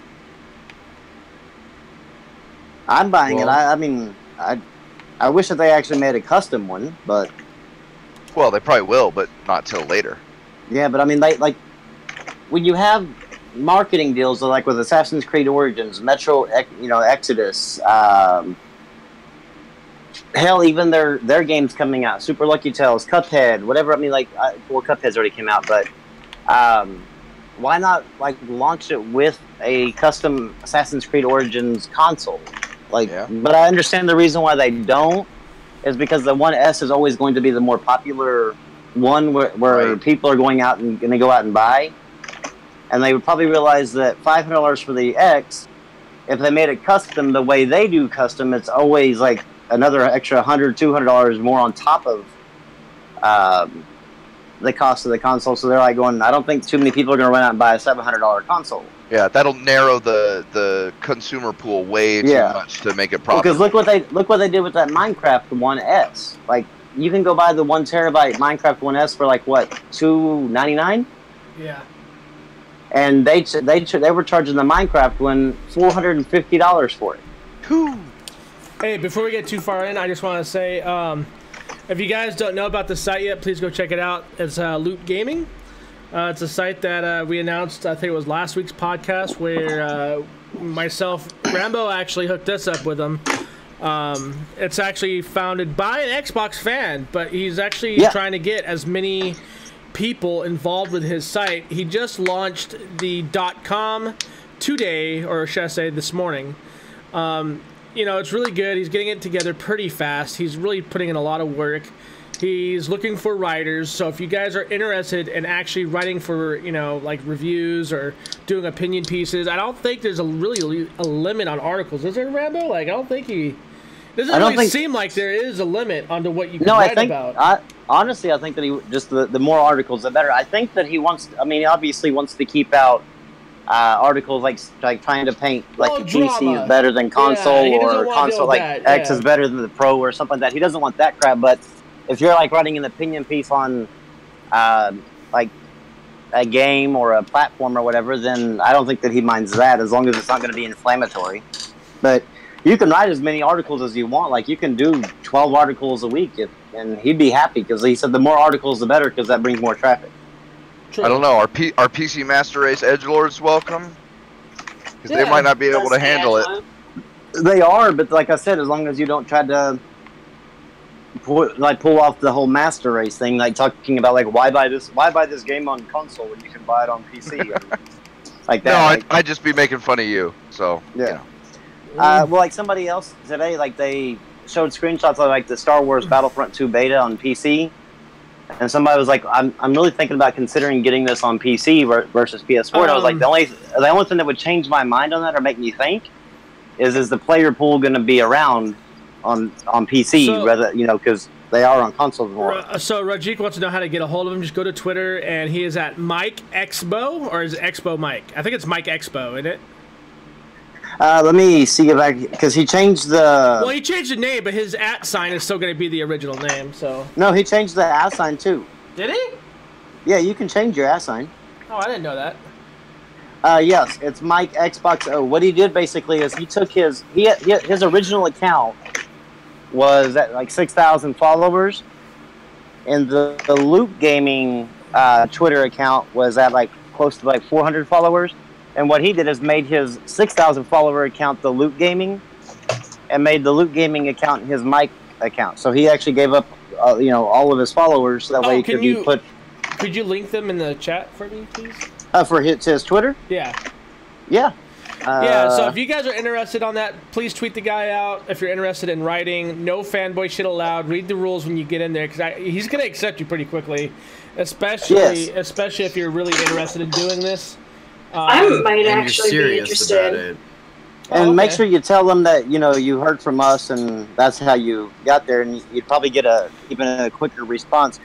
The only thing that I like, just please don't go in there and start writing like what Brim said, and start writing like bullshit articles or whatever. Just yeah, just tell them that the guys at Game Talk sent you. Let them know, because this is part of our partnership. Is we get and then don't give them a bad name. Don't give them a bad name. Don't harass them. I mean, honestly, don't do any of that stuff. Especially if you love video games. Like if you love video games, and you want to have the chance to write about them and actually possibly turn it into something serious, then, you know... Don't fuck it up. Don't fuck it up. Yeah. This is your chance. You know what I mean? This is I might actually... I'm considering doing that. That sounds like a pretty good opportunity. This isn't a way to, like, for you to, like, be able to go in there and, oh, this is my chance to get back at Polygon. Like, no, this is like... don't... Treat it actually only like every once in a while. Come on, Polygon is low-hanging fruit, and it's below you. No, okay? Not whenever. Like, you gotta stay professional. One of the rules that he has is you do not slam other sites whatsoever. Like, you don't do it. You just don't do it. So. Rambo's jacking it again. Yeah, I was like, why are you jacking it? You gotta pause your mic when you do that, bro. So overall, it's a pretty good site. I've read some of the articles. These guys really take a lot of time, and they take a lot of pride in what they do. So, I mean, it is something to keep in mind. If you have beef with fanboys on Twitter, you better end it, because they do not want you involved with any console war bullshit at all. That's part of the agreements. Is if you're a part of the console war shit, don't even bother signing up for the site. To be honest with you. I've toned down my responses to people because of that reason. I never engaged in the whole fanboy crap, but then I called fanboys out, but at the same time it was like, calm that down, because I don't want my Twitter being toxic and then associating that with the site. Yep. Which makes sense. because I actually care about this. I mean, I actually want to. I mean, and like he actually, since I'm the only PlayStation guy, he actually gave me a review code for a game that is like the Cuphead of shoot 'em ups. And I'm having a fucking time with this one. But yeah, but I mean, you have a time with all of them, Rambo. You can end up getting review codes like from them, so and that's basically a free game. Granted, I mean, like right now we're not getting like, you know, Wolfenstein 2 as a review code, but that will come in time. Or actually, our reviews. Did you know this? I don't know if you heard this, Brim and Shane, but our reviews are now going to be uploaded to the critic side of OpenCritic.com. Is that a big site or something? I've never heard of them. Yeah. Well, OpenCritic is like the competition for Metacritic. Really? It's like Yeah, the, and- like if you were to think of it as a sports team, it's like the minor league version of Metacritic. Yeah. Huh. But I mean, but like Polygon and stuff, they actually write for both. Like they are in they upload their review scores to Metacritic and to OpenCritic, and now we are going to actually start affecting the overall score for the critic side of OpenCritic. That's And gonna he make said me want to write more, dude. yeah, he actually has plans for us to try to get into Metacritic as well. Are they looking for somebody who can edit? Yeah, I mean, I don't think that I would talk to him. I think Like, I tell him- honestly think they would love to have an editor because Yeah, Because guess who can fucking edit? tell him like what you're good at, and tell him that, you know, like, just talk to him. Like he's Bossing people very around? Yeah. he is very open to like making the site like a premier place for people to actually come and read about video games. that's his actual goal. Like I talked to the dude over through Jesus Christ. Jesus, I was man. like, wow. Wow, man. Talking You old went school. Well, You went back and you know, forth, aren't we? fuck Talking to it, this guy. fuck it. It's You know called what? band, Brim. Band. Band. I gotta get that stuck in my mind, band. They don't really talk voice for some reason, which I would really Oh like. no, I've actually talked to the guy, and he's actually considering. He had not heard about Discord. Oh, cause I tried to talk And to him so- about it the other day, and he was like, "No, man, we just use band." I'm like, "You don't do VoIPs? Like, really?" Well, I asked him. I was like, you know, have you ever considered using Discord and instead of band? And he was like, "Is it better than band?" And I was like, God, "Oh yes. yeah." I was like, I said because it's I said if encrypted there's and everything.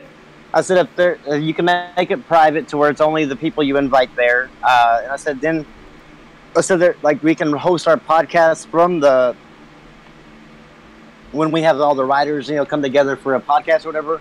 We can host it from the actual Discord server, and then we can also interact with chat and shit. I said if we're, you know, we can have the separate chats like we have now for each certain category. And I said if for some reason like we need to actually get a hold of somebody, you can actually make a phone call there from there as well. So I was like it's a lot better. But I mean I'm gonna go back and revisit with them. I gave him our icon that Shane made and our YouTube channel because he's going to link that as soon as I get him a bio. Because he wants a bio from like what we're about, the podcast. It's about everything. So yeah, I've got to type one up that's actually Remember to include sometimes we wear pants. What's this guy's name? Mike. Okay, I'm gonna be typing, so I'm gonna be on mute, so you guys don't have to listen to me type. You just Oh, need a thank fucking God. quieter. You just need a quieter keyboard. Wait. Now you remember to fucking mute yourself, you asshole. Gee, I don't need to. I mean, here, let's go. Sounds like Oh, it sounds like you're in the Mandalay Bay. Too soon? Too soon. Not really. I don't care. New Atlantis, I thought was where she's at now, isn't it? Yep. Go grab a drink. So there's that. So Loot Gaming, like I said, if you guys are actually interested in writing, go check them out. Secondly, if you guys are still watching, please tweet us out. Give us the feedbacks, as always, what you guys think of the episodes. So far, I have been getting a ton of back from you guys, so that's great. I really enjoy that. we actually read your guys' comments. We actually pay attention to your guys' Twitter shit. So make sure you tag Rambo in every stupid thing you post because he loves it. You know. Loves it. Yeah. And Shaner loves the gay shit, so be sure to include him on that. But only the bottom. He likes to be the bottom bitch. He is only a bottom bitch. He's only been good at being a bottom bitch, if you know what I'm saying. He's a basic bottom bitch. Basic. Yeah, that's about right. Yeah. We're talking about Shane, right? Yeah. Yeah. Yo, I have never been so damn unsure in who we're talking about tonight until now. Like, this has been like the fucking enigma. The whole night has just been like, oh, you talking about me or him? Like, what are you?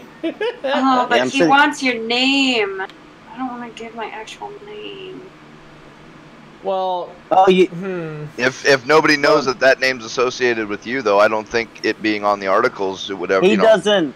Well, no, you can use your Kiasaurus for your. There you go. Your name on your article, because I use Rambo's Corner. The thing is he wants to know your name so that way he knows how to address you. Prefer Keru. But like whenever you sign up for WordPress or whatever, you sign up with your real name, but then you say like what you want your screen name to be. Yeah. And so, but he's not gonna go out and tell like your information. Okay, Mixing Mutt, turn that into a hashtag somehow. And fucking tweet at Shaner and make sure you tag everybody in it. And then we'll retweet it and see how many fucking hits we can get that bitch. That would be funny. Because all week long, we have been giving this man shit about sucking dick. Like, yo, oh, that reminds me, this morning, fucking Pete was in here. Dude, remember this morning, like, somebody, like, I don't know, my headphones were off at the time. I was coming back when I heard it. They said, yo, is Geek Essentials really gay? Oh my god, yeah! That shit was so funny! Oh man, who was that? There were so many people in at that time though, like, fuck, it could have come from anybody. Yeah, it was fucking hilarious. Dude, I laughed so hard. Yeah, No Better Name was there, and so was, P38, and Levon was hopping in and out, and yeah, man, I can't remember who said it though. Yeah, that shit was fucking hilarious. Yeah, that was good. You're muting yourself! It's almost as good as convincing everyone Metro's like got. What happened to the mute? You complained about me muting, so I did. No, we didn't. No, don't take that about complaining about him muting. That was like, Woman. Fist in your anus. It's gonna happen. Do you make that sound like a bad thing? I keep forgetting she likes anal. Promises. She does, though. She likes anal. I like sex. Anal sex. Like lots and lots of anal sex. Like Shane. Like Shane! Shane's a bigger bottom bitch than me, though. No one can love bottoming as much as Shane. Poor Shane. I think Shane just loves it when people bottom out. He likes it when they double ring. I think we got a hackers. I think there's a hacker in this game. Ooh. I just got him on the. I got him on the live stream. I just saw that. He teleported. Yeah, he teleported. Great. Now I got a hacker. I was wondering why I was dying so fucking easily. Halo, right now we're talking about our website that we write for. Well, I haven't written for it yet, but I plan to. I got some shit I want to do, so. TheLootGaming.com. And then, of course, we're talking about Shaner being a bottom bitch. And loves it whenever you bottom out inside him. Yo, he loves being double rimmed. So, he loves that double ring. Poor guy. Because I've learned now. I went through my entire digital library on PlayStation, and I figured out that. Well, prior to like buying some, I don't know how many I had prior to buying some of the 4 pre-orders that I did, but I guess I can just subtract 4 from it. I had 494 digital games. There was a lot of games that were actually showing up on. Well, I'll tell you a lot. There was like 6 games that were showing up on my list because when you buy a physical game and sometimes it comes with a code. When you enter that code into you put the game in, you enter the code and. Even if you don't play the game right away, when you get rid of that disc, usually if you delete the game off of your PlayStation, then it deletes it out of your library because it doesn't even have reference that you own it. But since you inputted a one digital code, it's in there like you own it. So there's 6 games. Well, 5 now because I bought one. Or wait, 4 now because I bought 2 that it said that I owned before. But now I have to go out and buy 4 more games that I have no interest in playing, but my OCD will not allow them to actually sit on my account and not own. But there's one problem. One major problem. Madden NFL 15 is no longer in the PlayStation Store. So how bad is it fucking with you, Rambo? It's killing me because I mean I've searched every possible way to get Madden NFL 15 to pop up in the store to buy, and it's just not there. Like I went Madden, and then you could just search every Madden with like NFL 18, 17, 16. Oh, look at this bitch! Fucking hacking! Oh my god! I fucking hate hackers. Seriously. I was like, where the hell is 15? Like, how is 15 not in the store? Like, how do they remove 15? I mean, it's pretty easy. They just hit the delete button. Oh, and somebody told me today that Xbox, I guess, has put Mad Max on sale for $5 digitally. Yep. But people can't buy it. And somebody tweeted, was like, maybe you should check on it, check to make sure they're not sold out before you post this. I'm like, dude, it's a digital code. Are you kidding me? They can't sell out. He's like, they don't get unlimited supplies. I'm like, yeah, they do. Oh my god. Is this like the whole internet is a finite resource? Apparently it's Simo's brother or cousin that I ran across. I just quit replying because I'm like, I'm not. Entire internet in this box. I was like, dude, I wanted to reply saying, you know that Xbox and PlayStation aren't like GameStop that just have these cards. Like, they have an unlimited supply because that's their digital storefront. Why do you think people go digital? One of the reasons is they can get Cloud whatever they want computing. whenever they want. Cloud computing versus. Oh my gosh! Oh, you want to hear something fucked up today? Speaking of the stores, guess what got pulled off the Xbox today? Off the store. What's that? What? Forza Motorsport 5 and all of its DLC. Really? Yep. Wait a minute, that was just free. Yep. That's probably why they did it. They marked it free, But why remove it from the store to where you could ever buy it again? I honestly don't know. They said that it's a possibility that could have been a mistake, but we know Microsoft. We know how they are. I would hope that would be a mistake though, because That's an exclusive. It better be a mistake. Because Forza 5 is actually a pretty decent. Yeah, it's a good game. Yeah. I've been playing it lately. Like, I don't understand it personally, but what else? To me, it's a lot better than what 7 has become. True.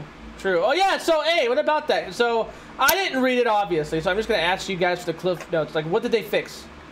Well, they fixed the VIP membership. Basically, that like before, remember, like every Forza Motorsport before, if you bought the $100 version, VIP version, then you got double credits for every race, every type of race that you did, the whole time that you owned the game or raced on the game.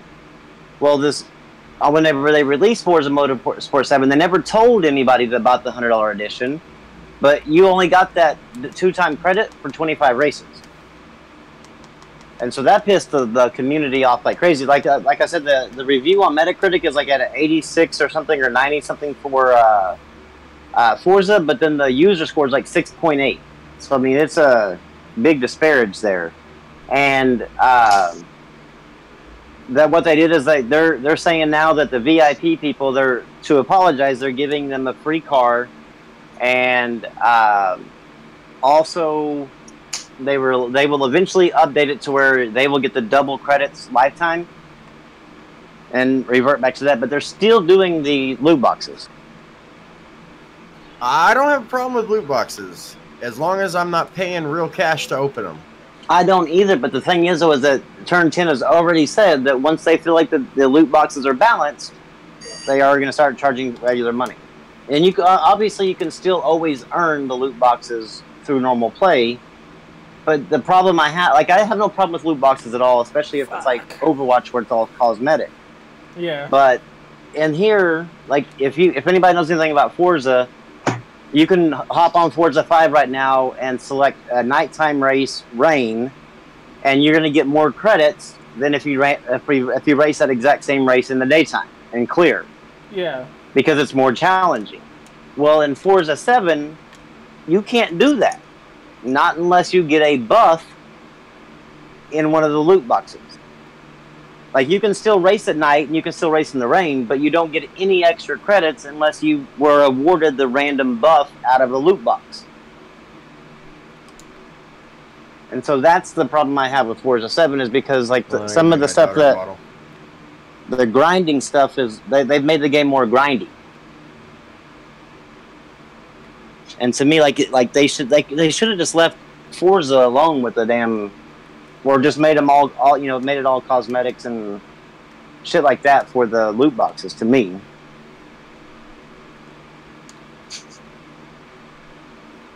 so yeah, Cyrus. I'm of course I own I buy every Xbox One exclusive, but that's when I will wait for a sale because I'm not going to rush out to spend $60 to play that game. Man, I don't like dropping $60 on anything at this point. I'm definitely ready for Gran Turismo Sport, though. I hope it's good, man. Me too. We haven't had a good Gran Turismo in forever, it feels. We haven't really had a Gran Turismo in forever. True. Well, I mean, you can count the one on PS3, but I mean, everybody kind of knows that people moved on to PS4 whenever that one came out, so... So, is there anything positive in the gaming community to talk about? Like, is there anything good? I bought Senran Kagura. Is that good? That's good, yeah, because... The beach one?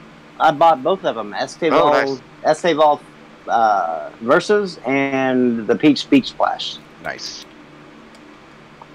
And somebody still to this day, after I bought them, said, well, you got to play all of them.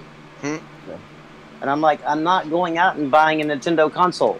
Sorry, it's just not going to happen. You're just going to have to deal with the fact that I'm not playing the very first one. You're like, what part of I am not buying shit do you not understand? Like, the whole concept. These people were like upset. This guy is like legitimately upset because I'm playing the Senran series out of order. Well, I mean, I understand this point for the story. Yeah, and that's the thing. You'd be surprised at how deep the story can get, even in something as silly as that. Because, I mean, even the Senran, the fighting game ones, like, there's some pretty intricate character development and stuff like that. That, you know, it's not like Persona or anything like that, but it's way more than you would expect or whatever for a fighting game, especially. So, yeah, far more than a regular fighting game, but I mean, who really cares, you know? Play games, it's all good. Yeah, I mean, well, to me, like, the way I look at it is like, sure, I mean, I've talked to people, I've talked to a lot of people that have played the Senran series, and they said that I'm capable of starting at the Estival Versus and being okay. Yeah, it's literally like anime style storytelling, so it's all just kind of crazy and silly, but yeah, so it's not like you're going to be missing something out like Witcher or something like that. You can always play them, you know, later if you end up really liking it. Thanks for subbing, Blue. I appreciate it, and that's another thing. If you guys haven't subbed to the channel yet, please make sure you do. Rambo, you have Friday the 13th, right? And Dead by Daylight? Yep. I don't have Dead by Daylight, but I have Friday the 13th. How is that game? I actually like it a lot. It's really a lot. It's a lot better, of course, if you have, you know, if you're playing with somebody, because you can, while you're hiding, you know, y'all can like hide together and like be able to actually talk. But it has like what's cool about it is that, like, say if you're playing on your own and you're out there trying to hide, well, somebody across the map that's hiding in a different camp, different cabins or whatever, you can't talk to them. But if you happen to get close or hiding in the same cabin, then you can talk. It's almost like real life, like to where you have to be in the proximity of the person to actually talk to them. Now, obviously, if you're in party chat, you can do whatever the hell you want. But there's actually a thing like if one of the other campers happens to open a drawer and find a two-way handheld radio, and you are on the other side and you happen to find the two-way handheld, then y'all can actually talk back and forth to each other from across the map, which is pretty cool. It's kind of like basically real life on that. But it's very simplistic in nature, but it's a lot of fun. I mean, you can sit there. I played matches probably for 8 hours just back to back, just playing, because it was just a lot of fun just trying to, I mean, because you randomly get selected to be Jason, and then it's always a challenge to try to see if you can come up with the parts needed to get the car to get the hell off the island. I would definitely recommend the Friday the 13th. I can't say the same about Dead by Daylight because I've only watched somebody play it. I've never actually played it myself. Dead by Daylight, same principle though, right? Yeah. Same principle to the fact, but I mean, like I said with it before, is like if the bad guy in Dead by Daylight catches you, he carries you. I don't know if he has the option to either kill you or carry you back to his little lair. Wait a minute, So you guys got Dead by Daylight free last month or the month before, didn't you? Well, if I have it, then I just haven't played it. Let me check my PlayStation account and see if I do own it. But the Dead by Daylight that whenever I watched the guy play it was the guy basically can. I never saw the guy kill somebody just right off the bat. What he did is pick the guy up, like beat him up or whatever, picked the guy up and took him back to his lair and like kind of hung him on a hook. And then you're sitting there kind of squirming, and your friends can run down there before you die and get you off the hook and heal you. And in Friday the 13th, you have a chance of getting away, but if you don't get away, you're dead because Jason just killed you. And that was like the match is over for you. You just leave. Yeah, you just sit there and watch until the match ends completely. Like you don't kick. Like in Fortnite, you know how you can like die and then go back and like restart another match. Yeah. Well, in Friday the 13th, you either have to like exit like completely, or watch the match play out and see what happens. Oh, okay. That's kind of silly. It is, but I think that it kind of, in a way, it kind of like makes you a little bit more involved with it. Sure, like Counter-Strike, you know? Yeah, I mean, you have like to wait for that next round. And usually the whole next round is like with the same people you just got out of that round with. If they all stay, you kind of stay together, and then it's just a random, like I said, like a random draw. Yeah, it keeps rotating. Yeah. Fucking hell.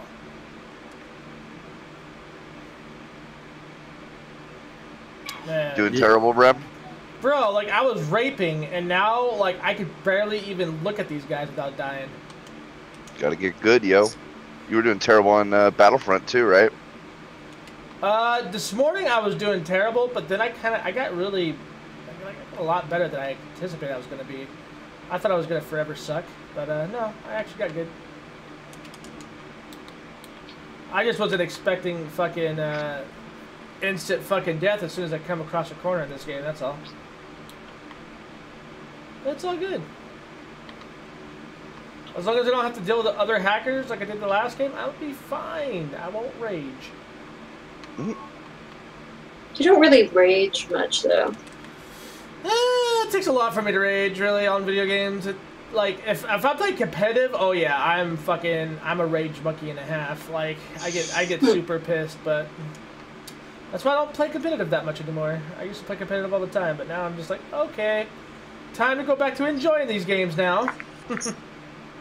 Have you played Cuphead yet? Yeah. Have you raged on that? No, actually. I mean, I get somewhat annoyed, but I don't get ragey now. Because I've played Danmakus for so many years, like, I'm actually pretty decent at them. So, The only thing is it takes me a little while to get used to the style of game, because most Danmakus that I play are top to bottom scrollers, not side by sides. So when I play like Dodonpachi or Ikaruga or any of the cave title games, like I usually end up I'll play like 2 or 3 rounds before and do really terrible, and then I start busting out some serious bullet dodging. That's kind of what happened with me in Cuphead, except when I first started playing Cuphead, I was drinking, so it probably wasn't the greatest of ideas, but whatever, it was fun nonetheless. It's a fun game though. It's truly a masterpiece, and I mean that in this literally every sense of the word masterpiece. Like, it plays like a classic Danmaku. It feels like a classic Danmaku. The art style's fucking fantastic. It's got one of the darkest storylines of any actual video game. I mean, Jesus Christ. If you're not dealing with hell like Doom, I mean, I don't know what to say with that, really. Because that's what you are. You're dealing with hell, pretty much. And have you played Cuphead? It's like literally about hell. No joke. Yeah, you're collecting souls for the devil so he doesn't take yours. Yep. Well, Shane, I just checked, and it wasn't Dead by Daylight that we were given. It was called Deadlight. Oh. But Dead by Daylight is on sale, or not on sale, but it's $29.99 on PlayStation. Get stream sniped.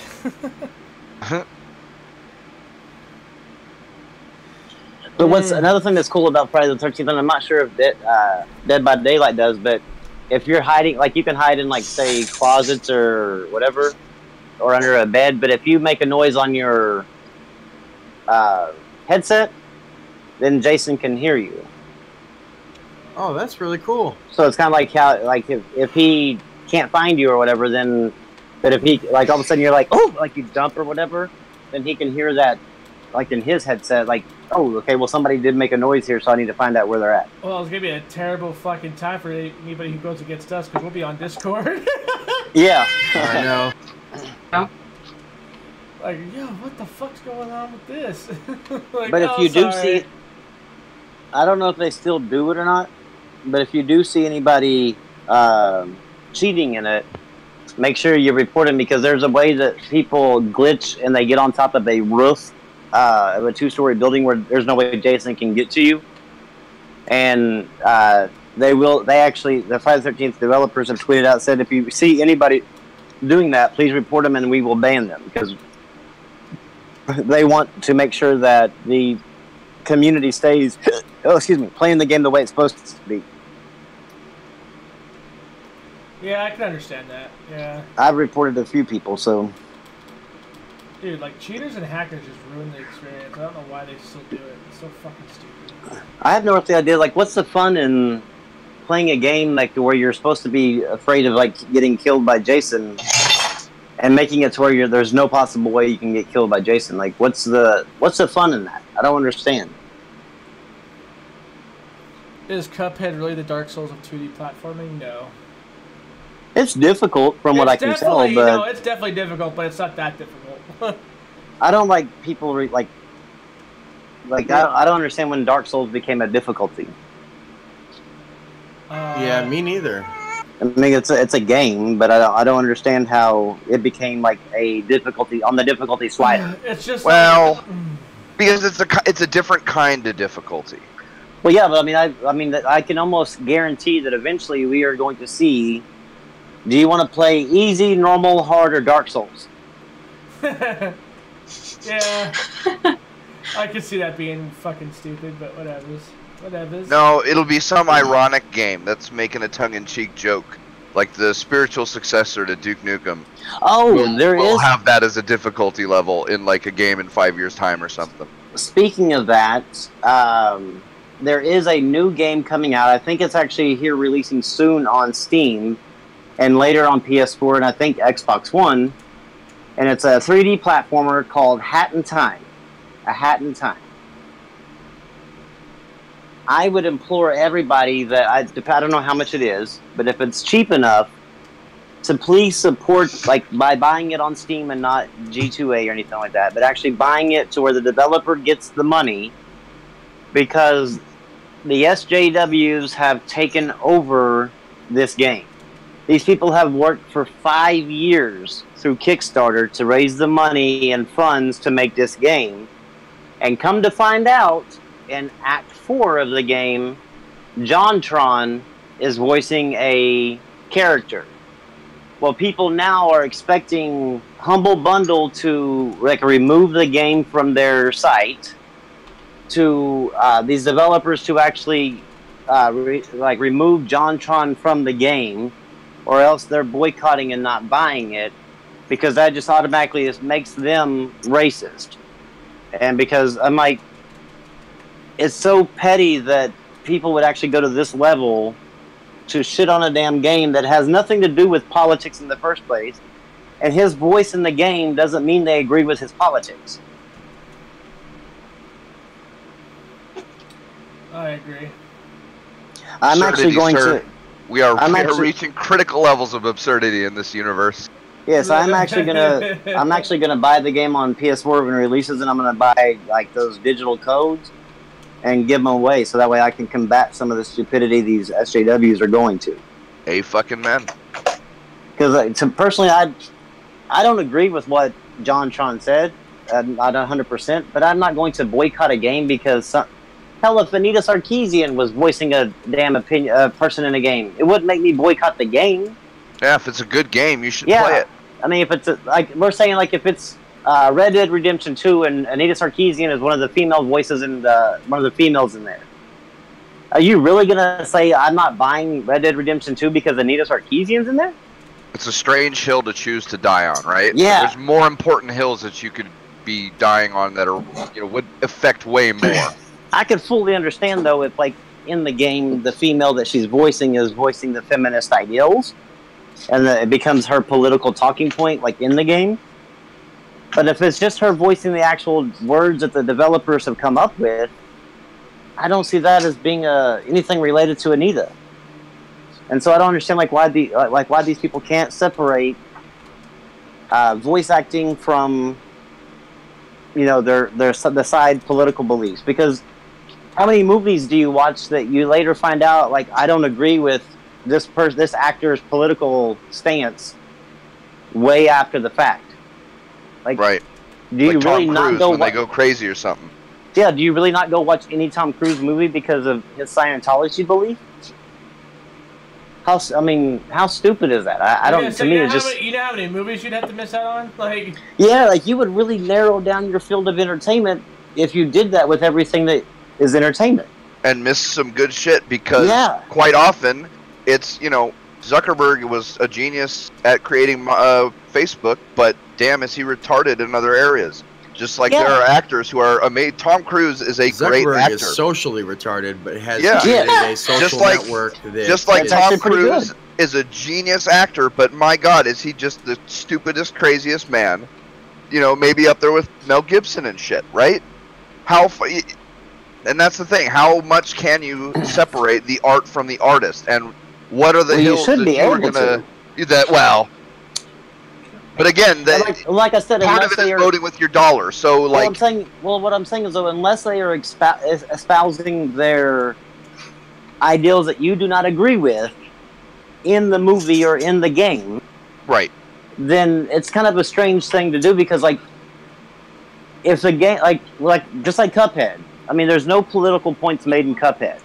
I don't even know if there's any voice. Yeah, there's voice in there. Imagine, like, if JonTron or even Anita or even Donald Trump or whoever voicing one of those parts, the words weren't changed to fit Donald Trump or Anita or anybody else. The words were just the same words no matter who voiced them. So I don't understand, like, just because that person's in the thing to boycott it. But if they're using that, like, all of a sudden, like, Cuphead's in there, Donald Trump's in there, or Hillary Clinton, and they're going, well, we need gun control. You don't need your gun to go fight that boss because we need gun control. We need to save lives. Yeah, they're not going to understand because you're using that form of entertainment to, as a political platform, which it should never have been. But just being in the game doesn't, and voicing whatever the words that the developers or the director used, seems a little bit strange to die on that hill. Well, look. I mean, Anita Sarkeesian did have a hand in Mirror's Edge too. Yeah.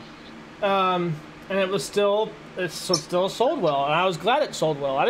It's on clearance now, though.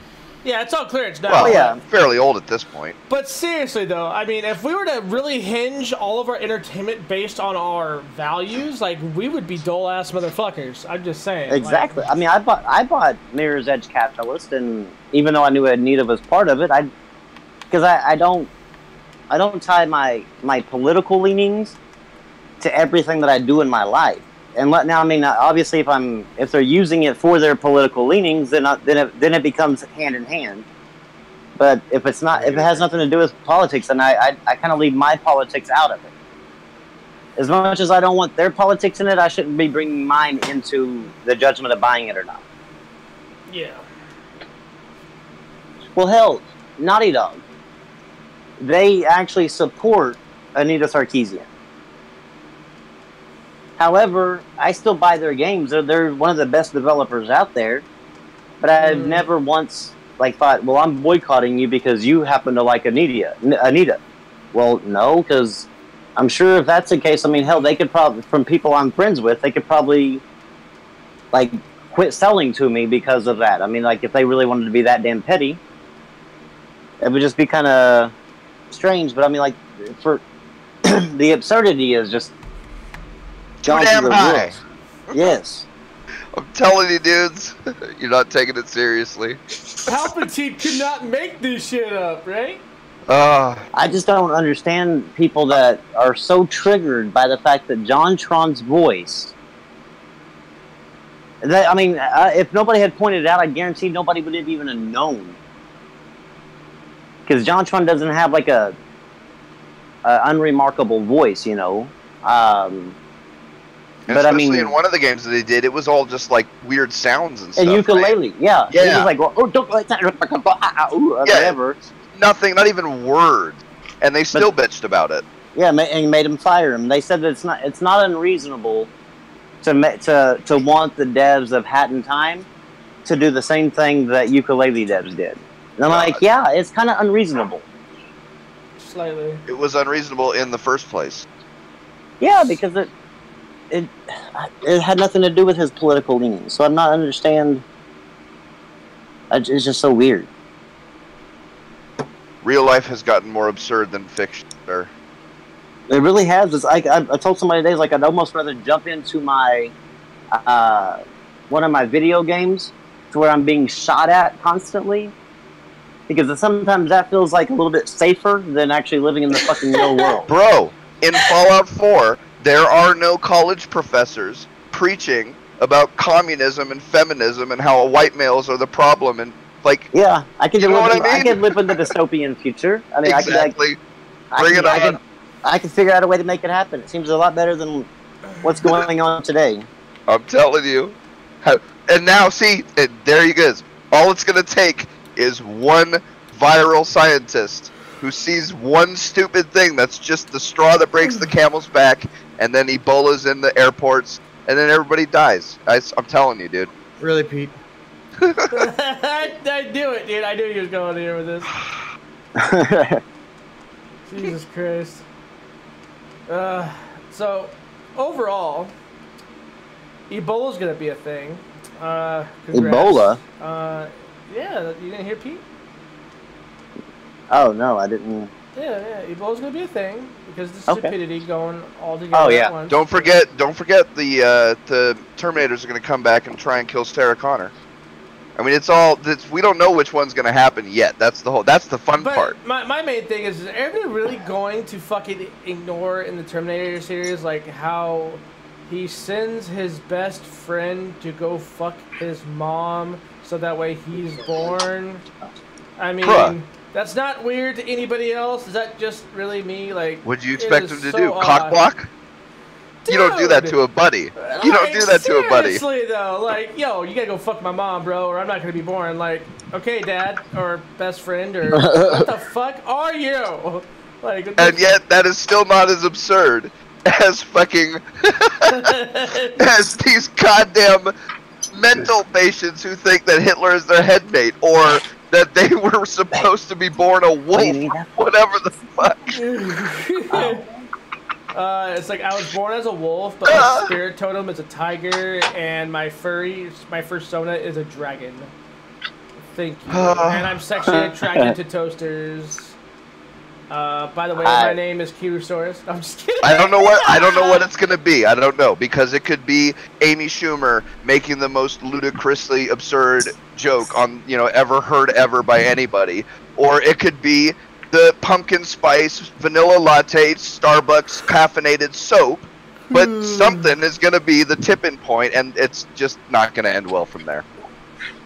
But hey, maybe that's the reset button that turns the world like right side up again. Because there is none of this absurdity in a post-apocalyptic world. You know the thing with the Adam ruins things, right, or whatever. Oh, Adam ruins everything. Yeah. Well, he did one where like he was sitting down with this dad and the son playing Monopoly, but they were talking about how what's it called? I guess systematic oppression or whatever was actually real, because back in the 1930s there was red zones and green zones, and the green zones were basically where the white people lived, and they were able to buy and sell and their kid go to college. But then he skipped from the 1930s all the way to today. Like, he just ignored any regulation that ever happened to fix those between 1930 and there. It's like, how do you just leave out a whole section? And this is, I've learned that this is their way of thinking, is that, like, just go back to the worst part of time and then pretend nothing's changed since then. Picking out the worst example too. Yeah. I'm like, if you go looking for it like that, you're always going to find it. Oh, we lost Kiru. Yeah, I don't know where she went. Couldn't handle the heat. That must have been it. The zingers fly fast in the thunder zone. I have to go get. I had to step outside for a minute, when, like outside the garage or whatever. And that's the reason why the wind picked up like crazy. I can't hear the wind in my earpiece or whatever, so I didn't know that it was actually. Yeah, I didn't actually know that the mic was picking it up as that bad.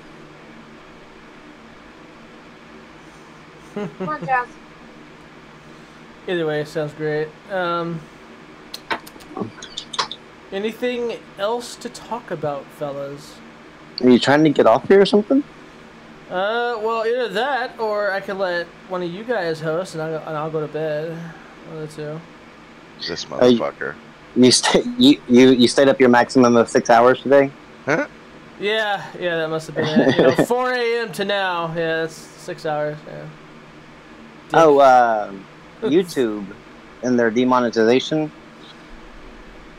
Casey Neistat tried to do a video about the Las Vegas shooting, and he actually wasn't talking about the shooting. He was actually talking about a fundraiser. So basically what he was going to do was use every bit of the AdSense that came off of that video, because he obviously has a huge following, so he would make a lot of money off the video, and donate all that to charity or to the victims. And YouTube demonetized it. And so he responded to, like, he went on Twitter and asked, YouTube, like, well, what's up? I'm here. I am trying to do a good thing. And you demonetize it, saying it's not advertiser friendly, and YouTube responds, well, it's our policy not to run ads on big tragedy. Videos based on tragedy? Yeah, and then Philip DeFranco got into it and was like, well, YouTube, you gotta be like consistent here, because Jimmy Kimmel here is talking, the video is actually titled Jimmy Kimmel and the Las Vegas mass shooting, and there's a car commercial playing. And Polygon, of course, being Polygon. Gizmodo, being Gizmodo, had to actually write an article and say that basically Casey Neistat was being a spoiled little brat, because, whenever they viewed the video of Jimmy Kimmel, there was no ads on it.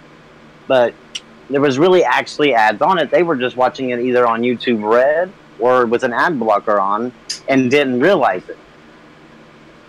Because you can go right now and there's still ads playing on that video.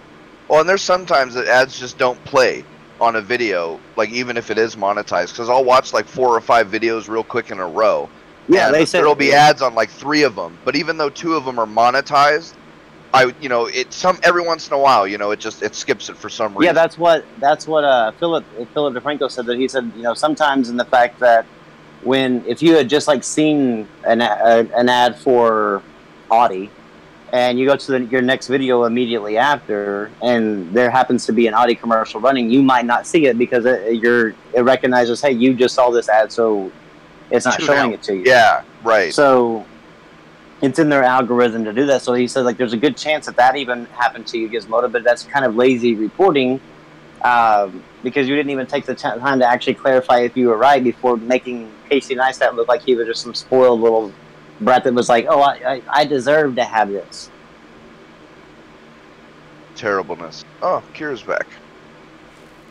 Well, they're just trying their best to figure out a way to get. I mean, I think YouTube is a way. They're like right now they are doing whatever they can, and it's evident with the fact that CNN, Jimmy Kimmel, all the corporate entertainers that are on YouTube, they're not hit with any demonetization, and everybody else is. Which and it used to be. Like you could tell that they were just going after the really right-leaning folks. Right. Ultra right. Yeah. Yeah, but now they're going after anybody left of Stalin. Yep. Well, no, they're even going after the transgendered and gay people. Yeah, I heard about that. Like they're demonetizing their videos too. So flagged for like sex stuff. Yeah. Yeah, they are really trying to push. To me, it seems like they're instead of just saying, "Okay, look, we're making the site just for." YouTube TV, they're trying to figure out a way. It's almost like the parent that really wants to punish their child, but they don't have the heart to do it. So they keep on making their life a living hell, or the boss that doesn't want to fire you but wants to make you quit. So he makes your life a living hell at work until you quit. So it seems like that's what the YouTube is basically doing to its creators, is figuring out a way to continually demonetize you until you had enough and move to a different platform. Right. Which is probably what they want. Yeah, I mean, they do it within their companies. Google, literally just... the irony is too much. The dude put in his memo that people were afraid of speaking out for getting fired, and they fired him. Yeah. But I mean, it really shows, because I mean, the court, if that was their policy, it wouldn't matter if you were a corporation, or it wouldn't matter if you were just a regular content creator, independent. Their policy would be their policy. But it's definitely not the way that it's working there. And if I was like a content creator, I mean, granted, it's kind of hard to have the, I guess the exposure that YouTube creates. But like say PewDiePie, he has such a large following that if he created his own website, still used YouTube, but created his own website to where his videos were basically shown through on the website, then he could bypass the demonetization by putting ads on his website. Right, making his own deals with advertisers and stuff. Yeah. By putting the ads on his website and then linking the YouTube video in the website. So that way anybody that goes to the website generates money for them, but then basically the video is still the same video that's uploaded to YouTube that's demonetized. Sure. And you know what? There's going to be a company that doesn't care about this politics stuff that comes in and starts making deals with companies and creates classes of advertisement, groups where an advertiser can choose to a certain, within a few categories, what kind of, we don't want to be on violent content, and we don't want to be on sexual content, and we don't want to be on, have a few different things that advertisers can choose. Because there's plenty of, gun companies or whatever who would, happily advertise on some edgelord's, video blog or whatever the hell. that Coca-Cola VidMe- might be VidMe really seems to be that place, but the only thing VidMe is really missing right now is a large creator. Yep. And if they could just get one of these large creators, I don't know if you watch this or not, but if they could actually get a large creator to jump ship over, like not even really jump ship, but like double upload. I think that you would be able to see VidMe like say, "Oh shit, we got to make more progress faster," and they would get what they needed done, and it could be a damn good competitor. Yeah. It just sucks because like right now they're banning any video that has a link to Patreon. Yeah. And there was actually MatPat. Do you know who MatPat is? Yeah. He tweeted out to where like his views, like the actual, you can see it on the analytics.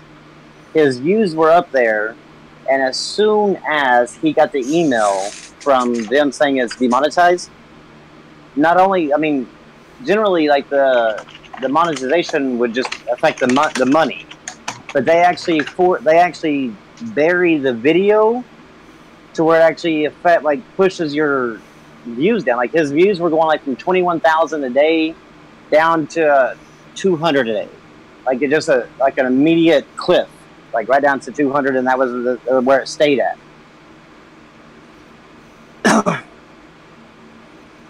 And so that's this is YouTube, right, Rambo? Huh? Goga was asking if this is VidMe or YouTube, and you're talking about. I'm talking about it's YouTube. Yeah, that I'm talking about. Yeah, it's just so weird that they're like going to such extreme. Not only are they demonetizing, which they have a right to. Who cares? Like whatever, but they're also killing the video's chance of even being viewed. It's just kind of, I don't know. It's kind of weird. They definitely want the creators to find alternatives without having to come out and say, "Hey, guess what? You need to find alternatives."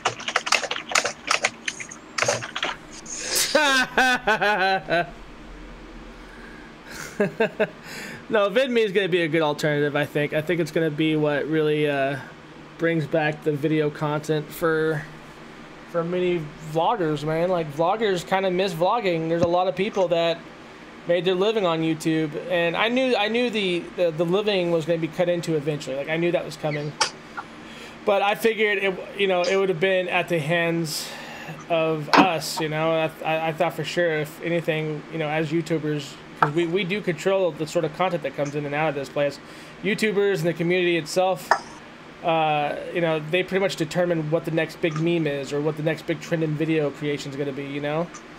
And then you've got these fucking news networks that are making accounts here on fucking YouTube, and no one's calling them out on their shit. But you or I do a video on the topics they cover, and our shit's demonetized, and we're not allowed to talk about it. Like, what the fuck? Yep. Even though it was YouTubers that founded this site, and it was people who had a creative mind that founded this site, but somehow these guys, these assholes, because they evidently bring in more money than us, they're going to go ahead and just let them do whatever the fuck they want. Yeah, they sold out to the corporate entity, and you can tell like it's actually like it all really started back when Google bought YouTube. Yep. Like, that's when the changes really started to take place. And with the way Google is it any really surprise? No, not really. Just saying, but a company that's run like that can't last all that long. Sure. We'll see. That's the thing about these corporocratic dystopian novels.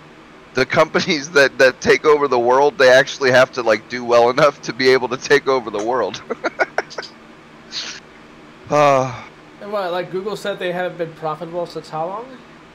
Well, YouTube for sure forever, but that's a little different because that ties into so much. But yeah, it's there's so many of their tendrils that could be much, much more profitable than they are, that they choose to be not profitable in. Like, not just less profitable, but in the case with YouTube and others, no profit.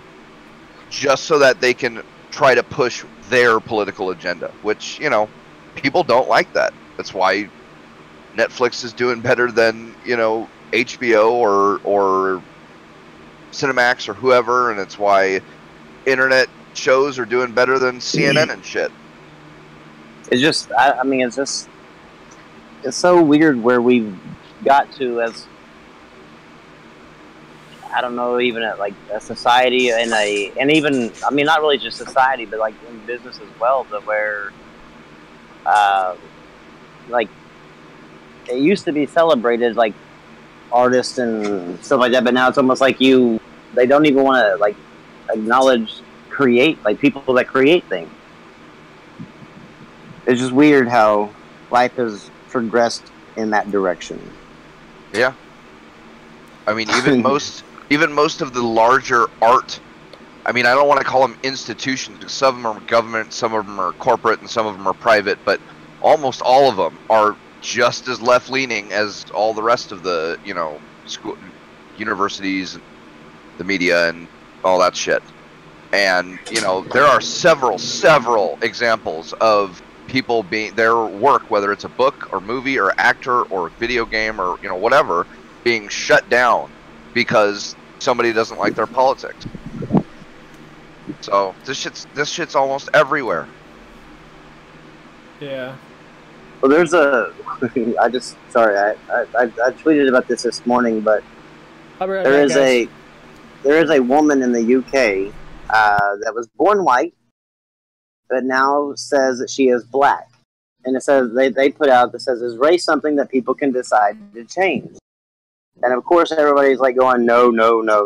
I said, well, I quoted him as like, if y'all are so accepting of people choosing gender despite what science says, then why is race any different? I mean, like, but now, I mean, she's gone further and actually has somehow, I don't know if she's got makeup on or something, but she's actually black. Black facing? Yeah, she's basically black facing. Maybe like Rachel Dolezal. No, that's okay. That's the girl that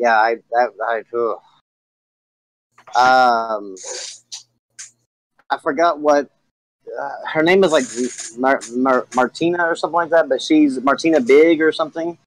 But she's clearly, I mean, she was clearly white, but she's now like completely black, hands and all.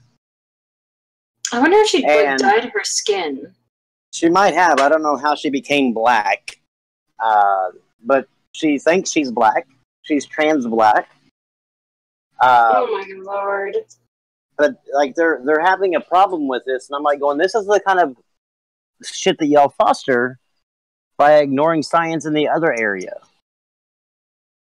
When you ignore science, then you open the door for all the crazies to come out and say science, you know, can't dictate what race I am, or can't dictate what, you know, whatever. Like, I mean, there's going to be a lot more of this crap happening, I would think. Yeah.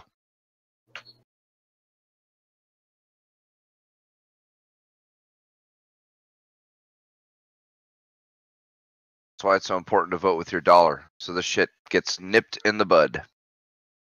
Yeah, the only problem is that, I mean, you can't always know. I know. Well, I mean, but not only that, but it kind of goes down to like how you were saying, is a lot of these companies are really left leaning and open to these ideas. So, at what point do you, when you vote with your dollar, exactly do you quit? Like you would almost have to quit consuming. Yep. Oh yeah, it's a no-win situation, man. The yeah.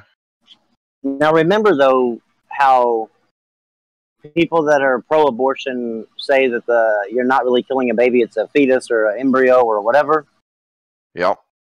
Well, somebody put out a tweet that said, instead of abortion or birth control access, the GOP would rather that all babies be carried to term than gunned down with an assault rifle. Oh, Lord. But I'm like going, but now that means now all of a sudden that you think that they're babies?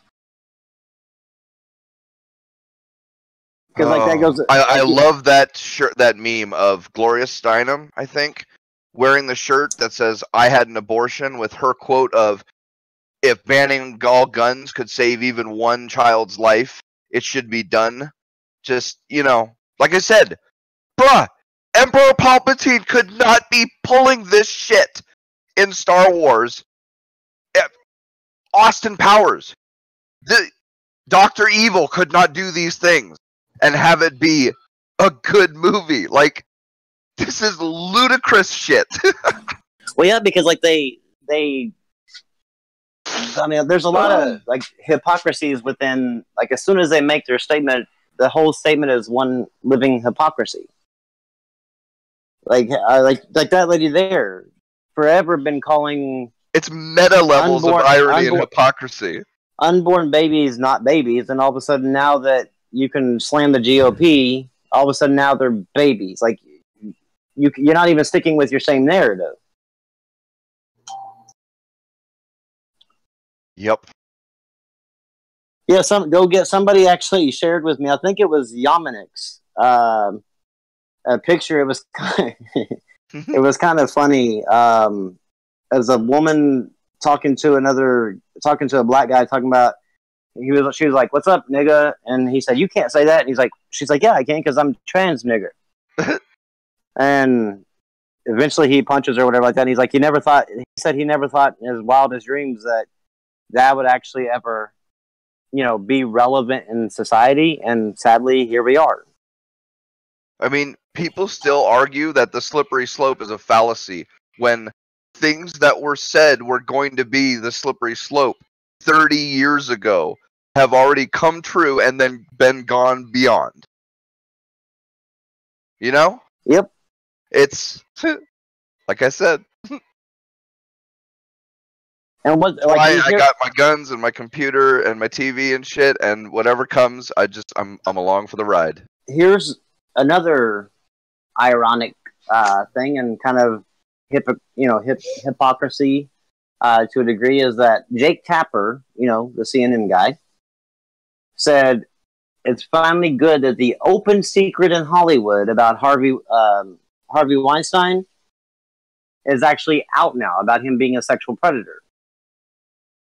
And I'm like going, okay, you do realize the hypocrisy here whenever you were slamming Donald Trump for the grab him by the pussy comment. Or Milo for any of his shit. Or Milo for any of his shit, but you never said shit about this guy, and it's obviously an open secret. So an open secret, yeah. And I'm like, and yet here you are, and you still have yet to even ever report on it. I'm like, it makes what's your crazy, head hurt, bro. yeah, what's crazy is that the Obamas sent one of their daughters, their oldest daughter, to actually intern for him. Oh shit, she's the one that went that was partying, right, and got filmed? Yeah, but she's actually coincidence, I'll bet. She's actually interning for Harvey Weinstein, and if it's an open secret, then the Obamas simply, whenever they quit becoming president, or when they were replaced as president or whatever, they knowingly sent their daughter to a sexual predator. But the left isn't calling this guy out. Well, don't you know, a pedosexual isn't a crime or a disease. It's just another sexuality, Rambo. It's part of oh my god, no, because I've got no, hang on. No, because you guys started this absurdity shit, and I told you, when I go deep, all right? So oh no, that's here we go, right? They're trying to do LGGBDTTIQQAAPP. Swear there is a piece of paper with in an elementary school with elementary teachers, blah blah blah blah blah. That is the string of fucking letters that they are supposed to now all know about and teach kids about. And well, no, I mean they have actually make this up, man.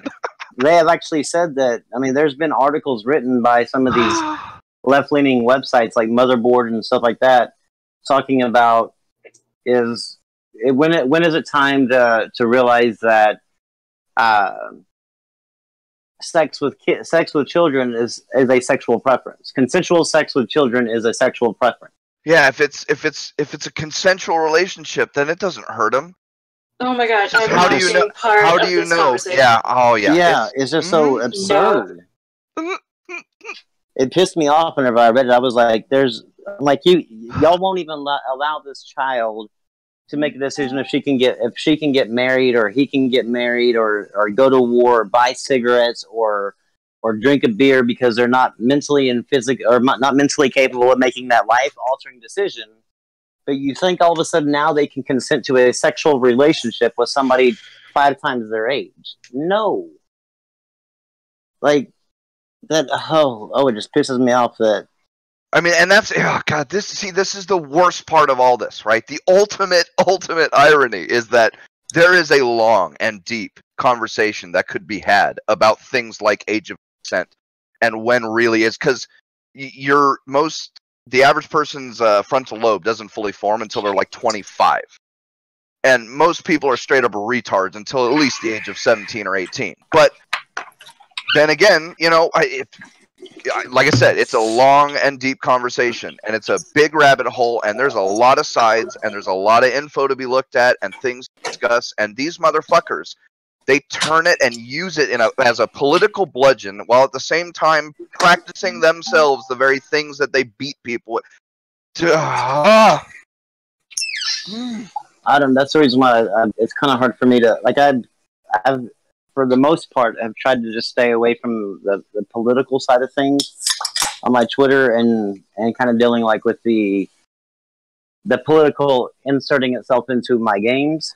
Exactly. Like, that's where I've been kind of more focusing on, like, my political arguments on Twitter. Like, they wrote an article saying that Bethesda has doubled down that they are anti-Nazis, and I'm like, God.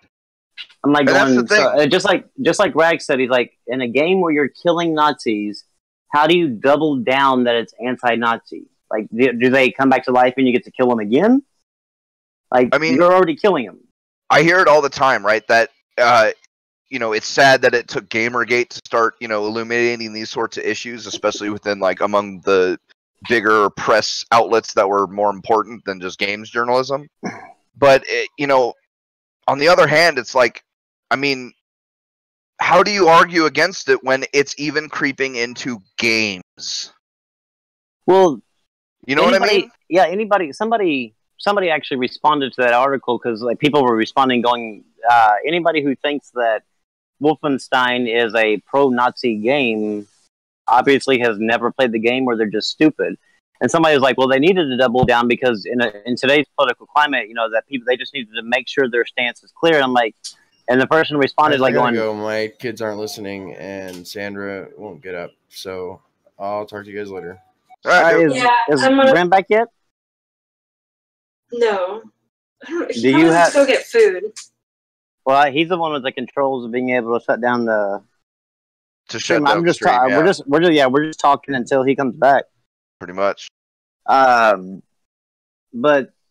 the guy was like, you got to be completely stupid to think in a game where you're killing Nazis that you are pro-Nazi. Yeah. And it's sad that the political climate, like, Wolfenstein has existed long before the alt-right ever did. Right. And so how they connected the two, I'm not sure. But I guess Wolfenstein put out a tweet talking about they are anti-Nazi and no Nazis in America, something like that, because their game is centered around Nazis in America. Yeah. And it's like just their catchphrase and their catch thing for their game, but people were like responding to them, well, I'm buying your game because you're bringing your politics into the game. Like, no, dumbass. That's what the game is about. Like, I understand their reasoning, because a lot of times these game developers will pander to the current political climate. Sure. But in this situation, Wolfenstein has always been about that. Oh, and especially with the track record. I mean, the last Wolfenstein really, in the plot department, it knocked it out of the park, and they managed to make a dystopian future where Nazis ruled, and It really wasn't political at all. No, it's just the way Wolfenstein progressed. Like that's the way the story was supposed to go, and like in I can understand if the last Wolfenstein had been Andromeda, you know. Yeah. But yeah, it's not. So let it come out at least. I'm sorry, Carol. It was the closest one. Am I wrong? No. I can't help the edge, girl. I can't. I'm sorry. But I don't understand how for the life of me, people. I mean, it's sad that these developers actually, like Bethesda, even got asked this question because the reporters have put into everybody's mind that, and these people like hang on these reporters every word, but they put into the mind that Wolfenstein 2 was made because of the Charlottesville Nazis. And these people actually believe that Wolfenstein is somehow related to the current political climate. I'm like going, dude, man, like, understand the game. Like, if it's Wolfenstein 2, research where Wolfenstein 1 came from. Or just search up Wolfenstein and read about it, and you'll understand why Wolfenstein 2 is the way it is.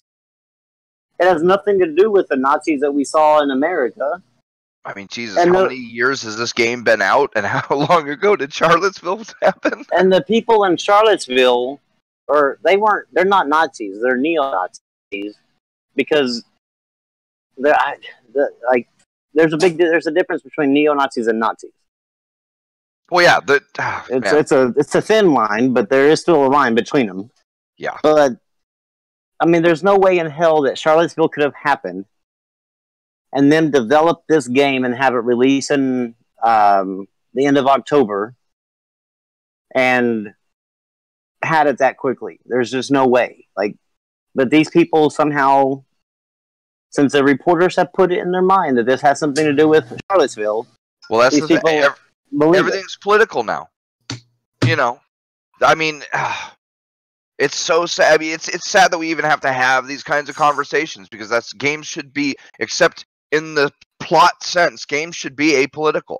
But literally, from comic books to video games to fucking everything, it's all been politicized, and we're being forced to care because some politician somewhere has started to say that XYZ thing is bad for society and, needs to be censored or taken away or banned or whatever. I mean, yeah.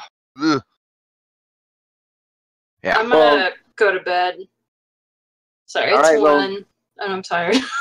If you can find Brim to let him know or are you actually with Brim? I live 40 hours away from him. Oh, okay. Yeah. I was gonna say, because if you could actually go to wherever he's streaming from and in the stream, you can do that. But you're much closer to him now than I am. I don't know about that. Well, maybe you're what state do you live in? Florida. Yeah, I'm about halfway. Yeah, you're much closer. But if you left now, by the time I quit talking, maybe then I could. That's a very good point, but the truck's not working, so you'd still be there before me. Such a tease. And I'm tired. There's a plane trip, and you can just go catch a red eye and sleep on the plane while you're flying. And I've all proven the world's going to end soon anyway, so what is money? Come on.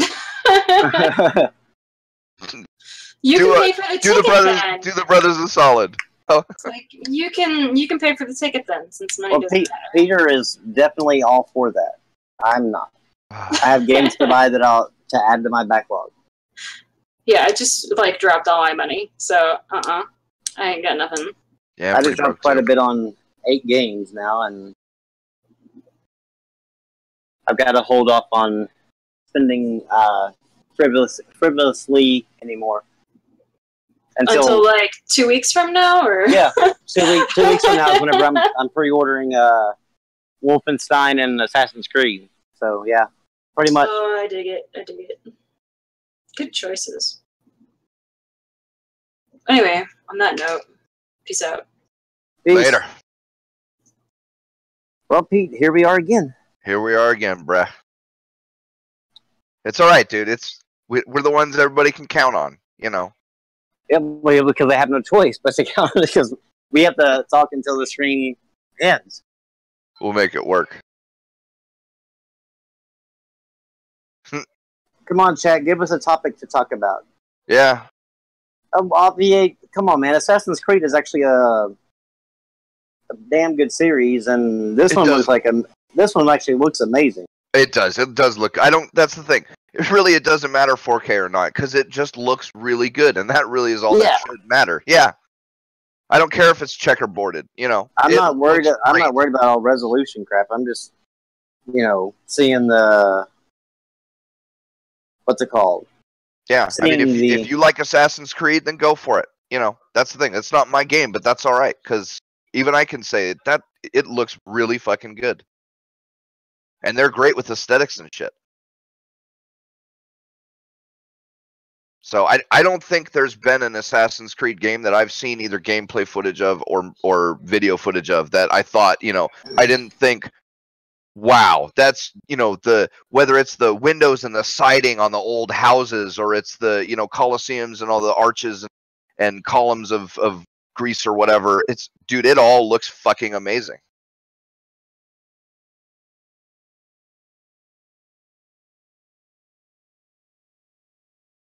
Halo, are you not on the Game Talk server?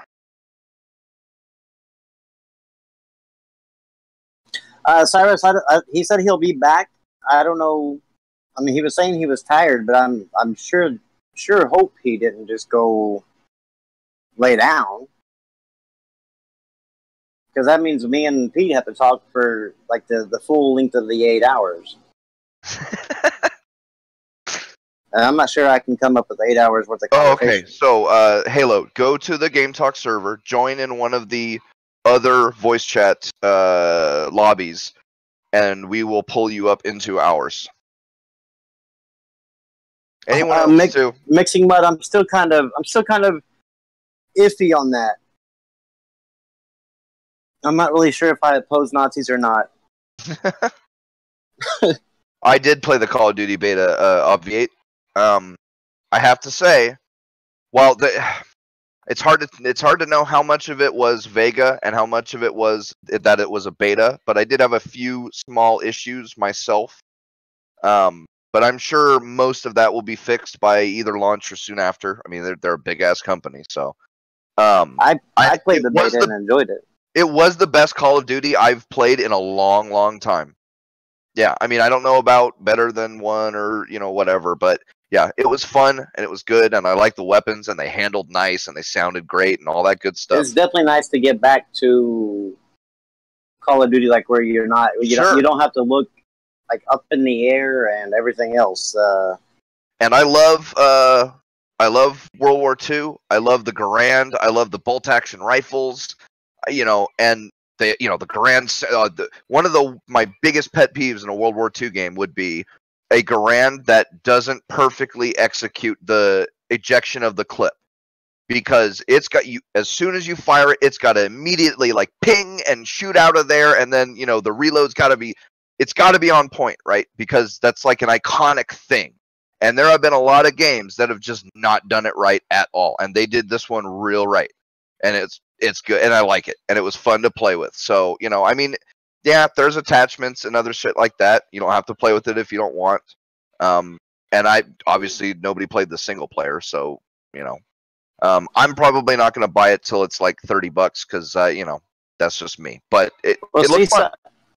Cyrus, I'm not that's. I mean obviously your your preference there with like which one will be best, but personally, me, I mean I would think that it would be best on PlayStation simply because you're going to have access to the content sooner. So it seems like that would be like where the best place would be is where the more content's going to be. Yeah. Me, I'm definitely much more of a content person than I am a resolution person. And really multiplayer too. I mean, you really pick and choose which multiplayers you like to play. Yeah. I mean, but like the idea of I don't know. I mean, like the people that think that I guess there's people that go out there and buy one on a certain console because the resolution is higher. But I'm looking at games and the content within the games. That's about the only thing that really matters to me. And that's the reason why I like the Xbox marketing deals with like Middle Earth, Shadow of War, and Assassin's Creed. Don't make me buy them on them, is because the Xbox isn't getting any special content deals. They're just basically getting to market the game. But if they were getting, say, an exclusive map, or they were getting 30 days DLC extra, it would lean me towards playing it on that console because of the fact of the content. Yeah, as far as the community, Cyrus, I mean, for one, I only played it on PC. Two, it was an open and free beta on Steam, so take that for what it's worth. But there was only one game and one guy that was even slightly annoying, doing stupid voice chats, and I had to mute him. But other than that, there were no whiny 12-year-olds. There were no comments on how often and what kind of sex people had with my mom. Yeah, I'm not. You know. I'm not. But it was a free beta, so maybe it's a bunch of 12-year-olds that are going to buy it, and it was only the older people, or who knows, right? So, but my experience, as far as the community on like COD being the community for Xbox, it used to be, but the overwhelming numbers have shown that COD is purchased and played more now on PlayStation. So you're going to get more of a match and more populace on the PlayStation than you would on the Xbox. Play the beta Halo? Oh, sorry, I was like going. Check my mic right now. Let me actually turn you down a little bit. Can you hear me good or not? Yeah, we can hear you good. Yeah. Okay, let me know if there's an echo. I never used this mic before. It's brand new. No, it actually sounds good. So that was a no on the beta? The Star Wars one? I played it today for a little bit. No, the Call of Duty just a second, World War II beta. Cyrus, no, I'm not trying to talk you out of the X1X. I mean, that, like I said, like if that's how you feel, then obviously go with how you feel. I'm just telling you how I feel, like, because the COD community, like in Ghost and maybe the one like Advanced Warfare was kind of close with the PlayStation and the Xbox, but since then it's been like really PlayStation centric, and that's because a lot of the I hate saying COD community, but the COD community, since the professionals went over to the PlayStation because of the requirements of having to play on PlayStation 4, a lot of the fan base of COD also went over to PlayStation as well, because they, for some reason, if Ali A and all them others are playing on PlayStation, and that's where they've got to play, because they want that off chance of running into a match with Ali A. Yeah, I mean, it happens, right? Yeah. So I mean, that's the reason why I say that,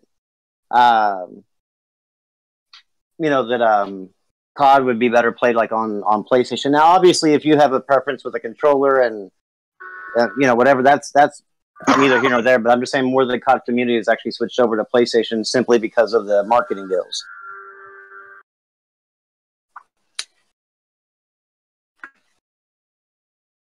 But I mean, people have all their different reasons for like buying one or the other, a version on one or the other. Me, I've always been more a game-centric person than really Resolution. Resolution's never been a big push for me.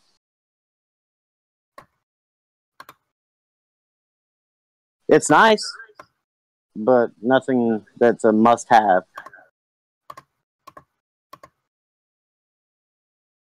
But that reminds me, like what Halo was talking about, I do need to play the Star Wars Battlefront beta. I hear a lot of good things about it. Yeah, I don't know. I wasn't even into the first one. Just put my volume up. Let me know if I'm too loud. I played it for about an hour, and to be honest with you, I got really bored. Well, what mode did you play?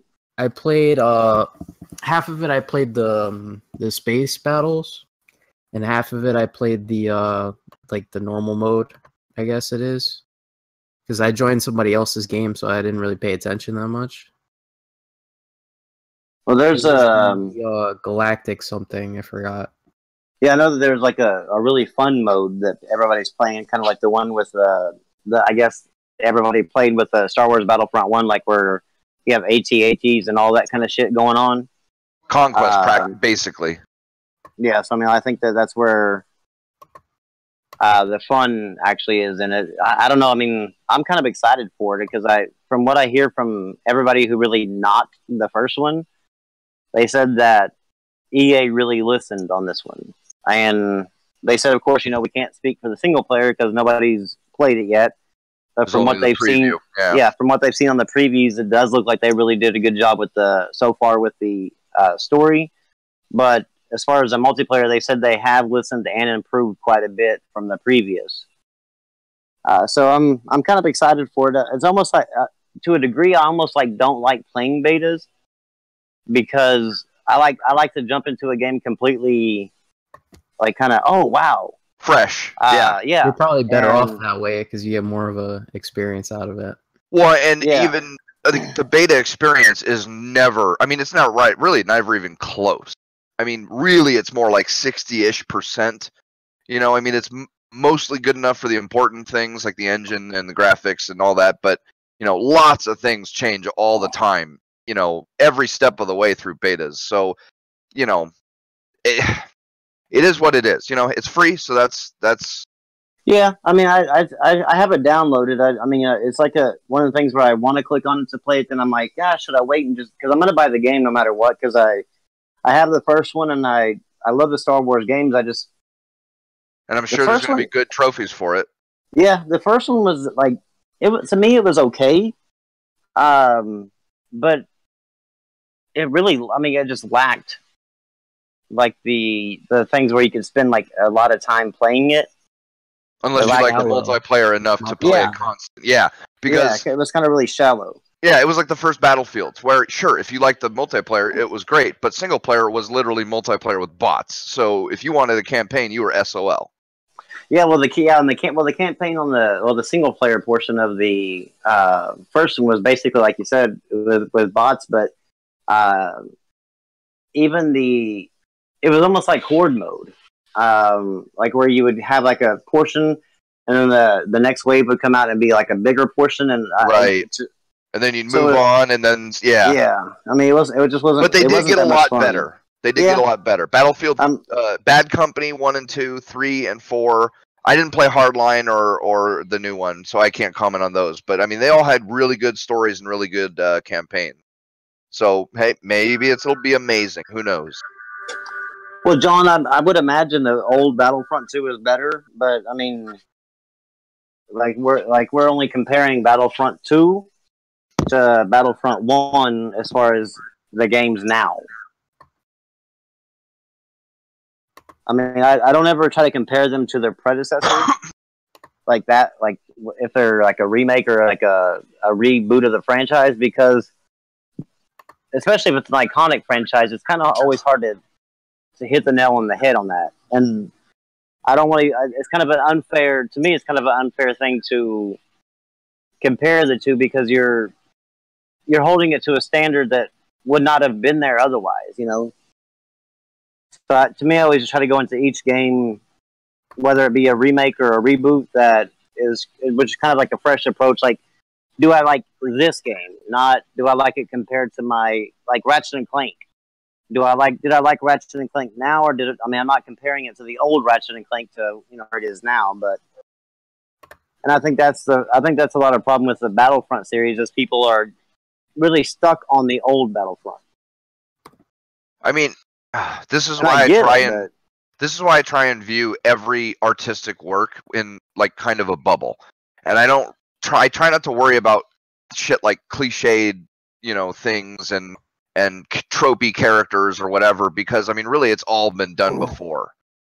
Does this particular combination work? That's really all I care about. So, does this Battlefront work? Is it a good that's really all the only thing that I consider important enough to ask myself when I'm considering buying a game. And it happened with Titanfall 2 because I was not a fan of Titanfall 1. I didn't like a lot of things about it, and I would not have been happy with that game if I had bought it, I don't think. But Titanfall 2, I mean, shit, I was just watching a Rags video one day, and he mentioned that he liked it, and I checked it out on Origin, and it was on sale for like $15, and so I bought it, and the campaign was amazing, and I love they did a really good job multiplayer. with Titanfall 2. Yeah, I mean, it was glorious, and I never would have bought that game if I hadn't have been listening to Rags that one day and saw that one video, because I just would have assumed, oh well, Titanfall 1 really didn't look like a game I liked, and I usually know what kind of games I like just by, screenshots and videos and whatever I can collect. So shit, but you never know, right? Sometimes sequels can be better than the original, or you know.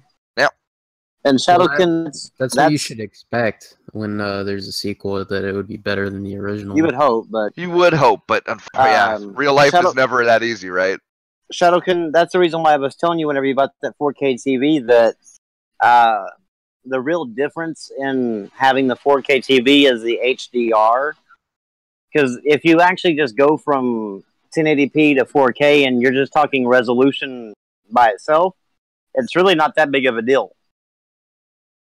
Like you said, it basically just removes that last layer of anti-aliasing, or fixes the last layer of anti-aliasing to make your game look a little bit smoother. But other than that, I mean, it's really not that big of a oh my god, I cannot believe that what I'm seeing. It's not like but the HDR is really where the difference maker is. It's kind of like the difference between MP3s or CDs and vinyl. There's really nothing like analog, and it's not a whole lot of colors, so to a lot of people it probably isn't going to do a whole lot for them, but there are going to be plenty. There'll be plenty of people that it'll be the biggest. It'll be night and day. With 4K? No, with HDR. Well, HDR is night and day with if you have a good enough TV set. It deals with really high and low ranges of colors though, and I'm pretty sure it's like really on the edge of like the human spectrum. Oh no! Like if you go into, I don't know anybody who hasn't walked into like a Best Buy and seen the 4K and the 4K with HDR side by side with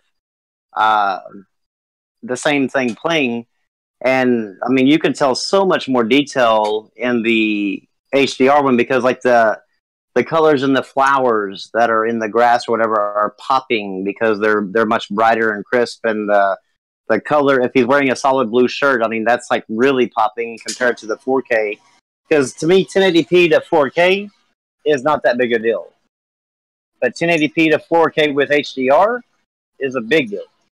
Like, there's a big difference between 1080p and 4K with HDR.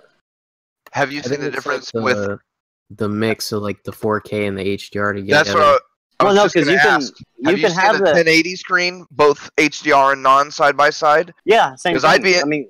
And it was the same way? Wow. Yeah, the HDR really makes now, like I said, if you have a shitty TV set, I mean, like, because you really get what you pay for whenever you play on some of these TVs, that the HDR gamut isn't really all that wide, so you're not really getting every color popping, but if you get the right TV set with the HDR in it, then like all the colors in there will pop. So I mean, it will make a huge difference whether it be 1080p or 4K, because it just brings out basically if you've seen those pictures that are black and white that have like the flower is like really bright red, but everything else is black and white, right? Right. Yeah. It's kind of like that with the HDR on the right TV set. Is that the color?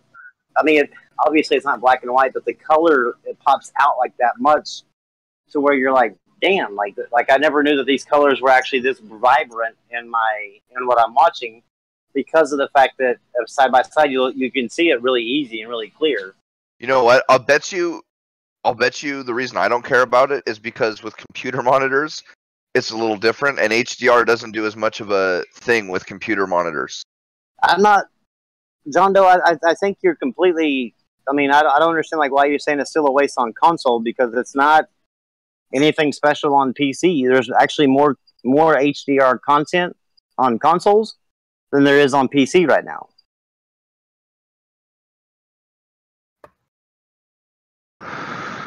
So I mean, I'm not understanding that because I mean it's, and the 8K like is just basically even a brighter, or not really brighter, but even a clearer, like it's almost lifelike as far as like what you're looking at. It's almost like if you're just looking outside and seeing. Well, yeah, I'll bet shit. I'll bet 8K on a 60-something inch TV standing about 10-ish feet away will start to get to the point where where the human eye can't distinguish changes in individual pixels. You know?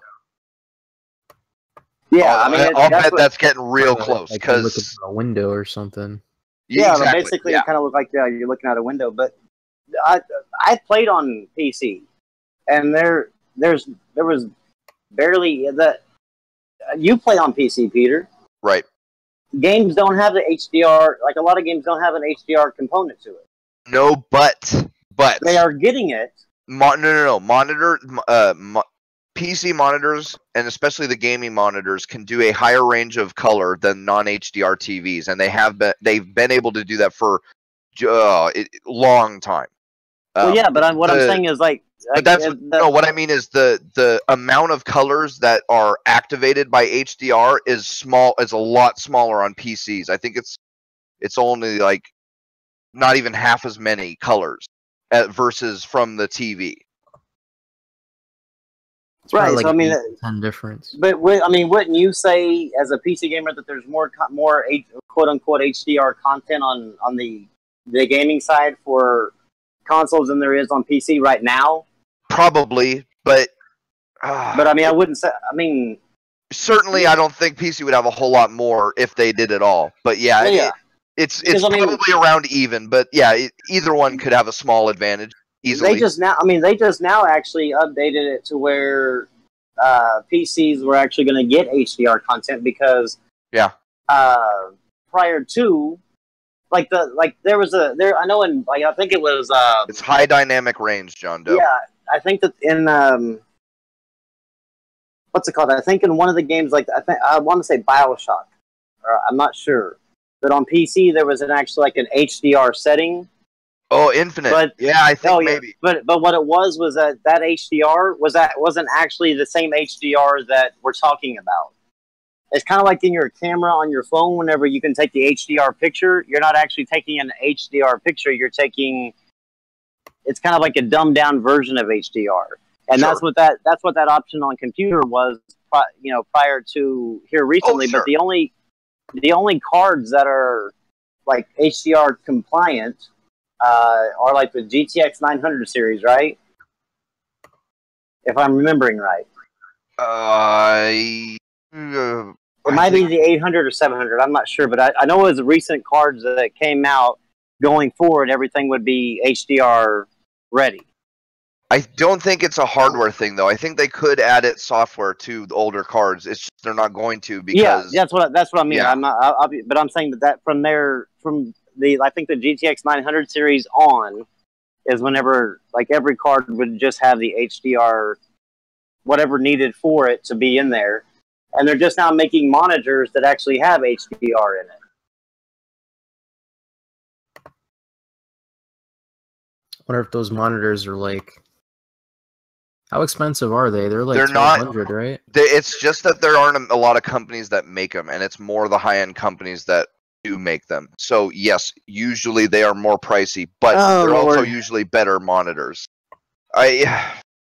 John Doe, it's a really complicated issue because Rambo is right. HDR in 2000 is not what they're calling HDR right now. Yeah, there was a difference. PCs had more increments of HDR. Like, my monitor is not an HDR monitor. It does not have an HDR feature. It's not called HDR. It's not even labeled HDR. But it does more colors than the TV right next to me, which is around the same year. Right. And so because of there's a huge complicating I'm sure we could graph it out and say at what years did what HDR things, but suffice to say this modern HDR has probably only been on both consoles and PC for 5, 6, 7 years tops. Who knows? Yeah, I mean, like they even did a story like I think even Linus did something on it, but the HDR from like what you're talking about in the 90s wasn't true HDR. It was like it was a way to manipulate the colors, but it still wasn't to the full effect that HDR is today. And so that's the reason why when I say HDR, I'm not obviously talking about, it's kind of like how, like I said, how your cell phone has a thing when you take a picture that you can click on it that says HDR on and off. It's not actually HDR that's HDR10. It's not the same HDR in the S5 that's in the S8. Right. Yeah, I don't think even the highest end phones have true HDR. I think they have the best one that they can have is HDR8. Well, no, like what they say with the HDR in the phones is that basically your phone takes several pictures at one time and then pushes them together to form a more clearer picture. So you don't actually get to see the 8 pictures or so that it takes, but whenever it takes it, it does it, and then it kind of overlaps them and puts them together to where you get a crisper picture with more brighter colors and stuff. But it's not an HDR10 like that's in consoles and TVs and stuff like that now. I want to see if there's like an HDR10 phone though. I'm gonna look that up right now. There might be. I don't think so though. You can think that, John, but I mean, it's easily researchable. I mean, like I said, everybody's a little right. It's way more complicated I'm not denying like the old HDR that was in the PCs. It's just not this. It's not HDR10. Yeah. Okay, only like the really high-end phones have HDR10. Galaxy Note 8 apparently has it, and the again X from Sony has it. I think that's it has it, but it's not truly HD, like the full implementation of HDR10, because you can't take a picture. Yes, but in the exact same way that you can playing back a picture. You know what I mean? John Doe, the amount of colors that you're like the PCs have had this feature in monitors for years. Yes, but the monitors in 2000 that had HDR could not do as many colors as what they are calling HDR today. It is a different number. It is not exactly the same thing. I mean, it is the same. It is the same metric. We're still talking about the number of colors that the pixels on the screen can be, but there is a difference between them. So it's like I said, it's a huge long timeline of what HDR has evolved from the 90s till today. And, we're talking about modern shit. So, anything older than 10 years ago is probably way outside of what we're even discussing. But anyway. Yeah, that's like the 1990s and shit. So it made me laugh. Yeah, I mean, there again, there was a thing that what they considered HDR back then, but it's not the same thing as what we're considering HDR now. So I mean, that's the difference of what I'm referring to as far as if you, for instance, if you watched a movie back in the 1990s on your PC, even if it was digitally, and you watch that exact same movie in the 4K HDR portion on your TV, you're going to see a difference because there's a difference in the HDR. I mean, it's progressed and matured a lot since back in the 90s. So it's just a different thing. So I understand what he's saying, but I'm not like disparaging what used to be there, but just saying that it's not the same thing as what's there now. And that's the reason why even NVIDIA and other things have actually came out and said that their GTX, I think 900 series and on forward would be HDR10 compliant.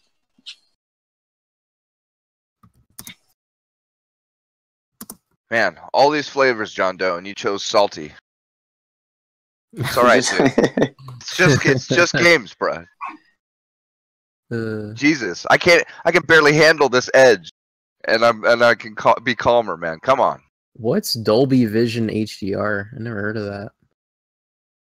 Probably Dolby's version. Yeah, Dolby. It's Dolby's version of HDR. It's actually a better version of HDR than HDR10. Isn't But it for like HDR, cinema, like actual like, Yeah. pictures? Yeah. yeah, but HDR10 has been more of the mainstream application of HDR, and so that's the reason why you'll see more people being like looking for HDR10 than the Dolby Vision. Like, I think that even Xbox and PlayStation Now have actually updated it to where if the game company wants to use the Dolby version, that it'll actually also go through your TV as well. That's how these things evolve. You know, it starts in the cinema, and they come out with some new little thing like Dolby Digital or THX surround sound or whatever it is, and then in a year or two, you know, it's the DVDs that are having it and whatever. You know, it's how it goes. So yeah, this shit's gonna keep on going. Oh yeah, I mean, just look at codecs. Like, there's such a difference between an MP4 file from 10 or 15 years ago and today, because of the way codecs have evolved. You know, I mean, is it really... we still call it the same thing, but they're really not the same. I mean, you can have MP4 files that won't play, even though you've got codecs that play MP4, because they've got a super outdated, you know, format that isn't included in the modern codecs. Yeah, I mean that. Like, so you would definitely be able to see the difference between the MP4 of yesteryear and the MP4 of today. Yeah, you know. I just hope. Oh man, Xbox One X, Xbox 110. They need to call the next one the Xbox One X1. Oh my god! I mean, no. they have to. They've committed at this point. Make that like the last Xbox for a while, please. I don't need an Xbox One XL. They're trying to be too meta, too fucking meta. But the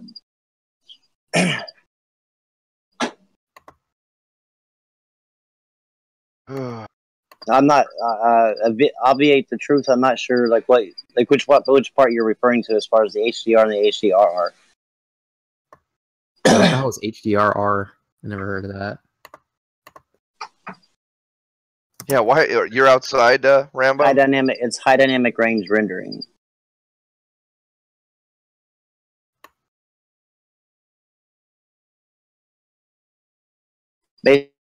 Basically, rendering is what it's.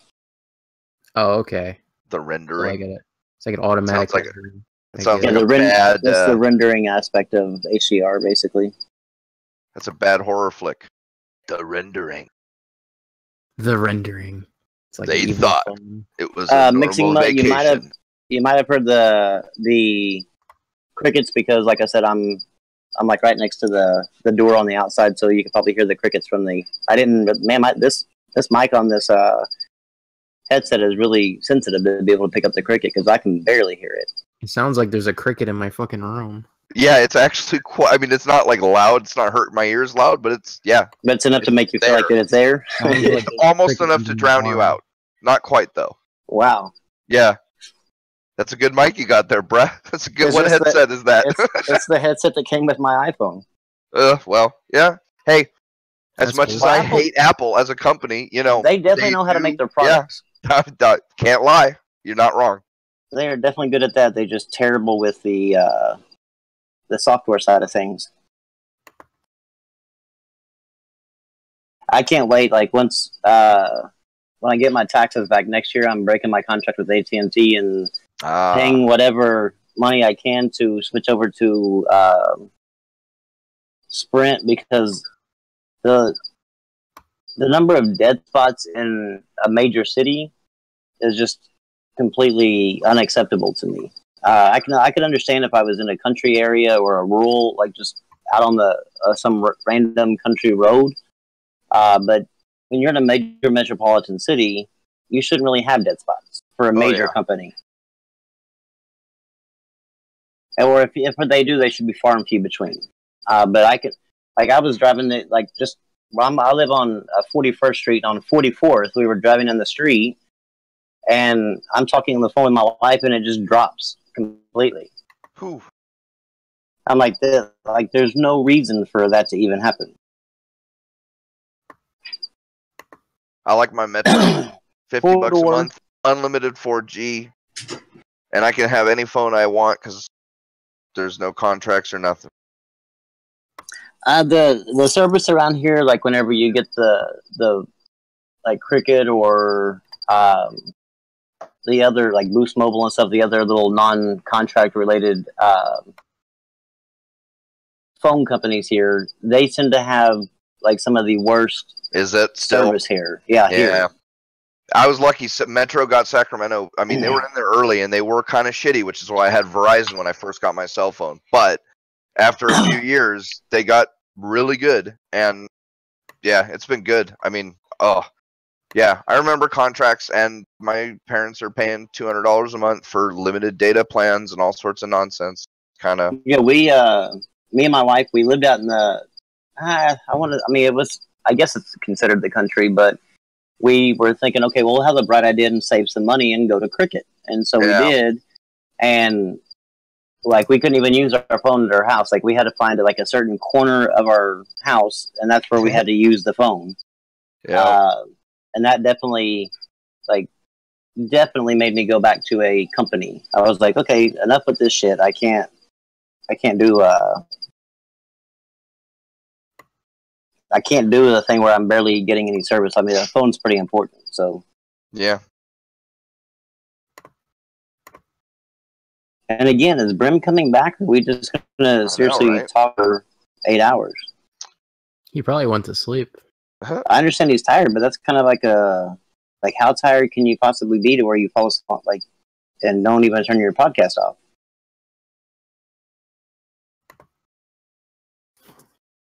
I can text him.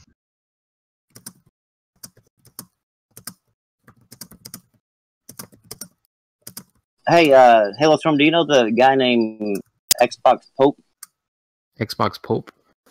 I've heard his name before. He goes by. He does like a lot of I don't know how he does it. I don't know if he does it just through like screen printing, like on like not screen printing, but like Photoshop and shit, to make these things look the way they do. But a lot of like custom, he makes, I guess, mock-up custom console looks. I don't know what he does for... that guy. I remember. Yeah. I know who you're talking about. Don't know what he does for a living, but man, this Assassin's Creed Origins one is just so beautiful that I'm like, why? Like, this is like what Xbox should be doing with their partnering deals, is making a custom console, because like I've said several times, that a custom console will make somebody that doesn't even need one buy one. They actually do have a website that you can go to where you can like customize your own Xbox, but it's not even worth it. Yeah, it's like really overpriced for everything. It's really annoying. Yeah, that's one thing that seems to. There's another site called like Colorware where I can get I can customize my Pro and even the Switch and whatever, but the pricing of it is like way out of. It's like ridiculous. Like that's you make a custom Xbox One S for like the price of an Xbox One X and an Elite controller. Yeah, like it's like stupid. There's just no point in spending that much extra on a. If you're gonna spend that much, you better damn sure make sure you have the absolute design that you're wanting to stick with. Yeah, I saw the Cuphead console he did. That looked looked really cool. I like that one. Yeah, I just wish that Xbox would actually go back to the way they did things in 360. Because remember the Minecraft Xbox One X Xbox One S that they just did. That thing was way overpriced. Now back in the day in 360. They were kind of doing like what PlayStation does with their custom consoles, is that they were charging just a little bit, like maybe $50 extra for the custom one.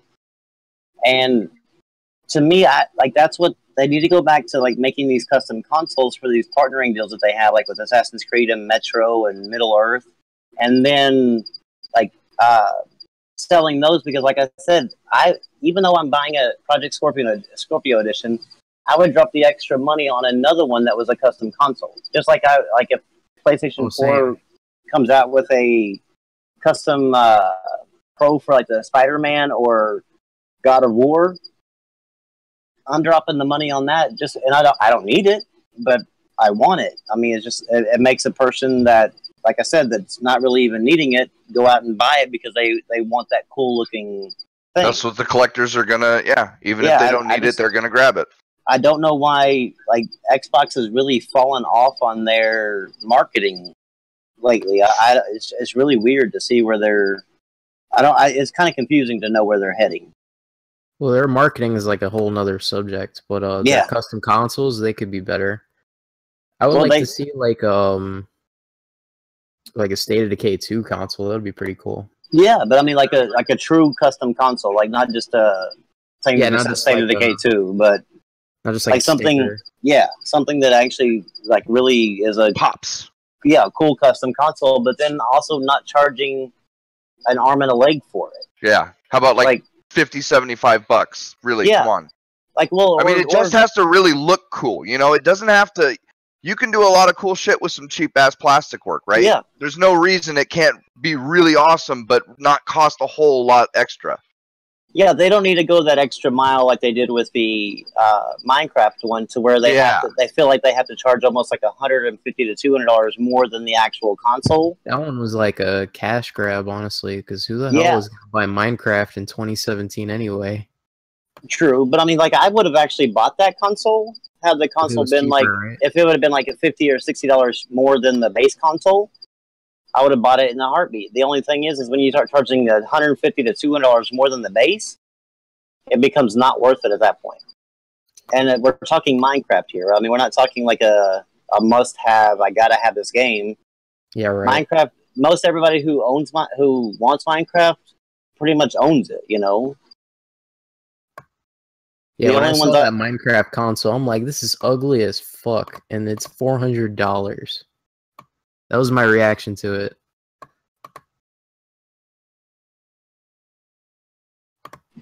Yeah. It's a lot of money. If it was like $299, it would be better, but even then, it's kind of too much. To me, anyway.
Okay. If he's in AFK, that means that he's just been sitting in Discord like quiet for too long.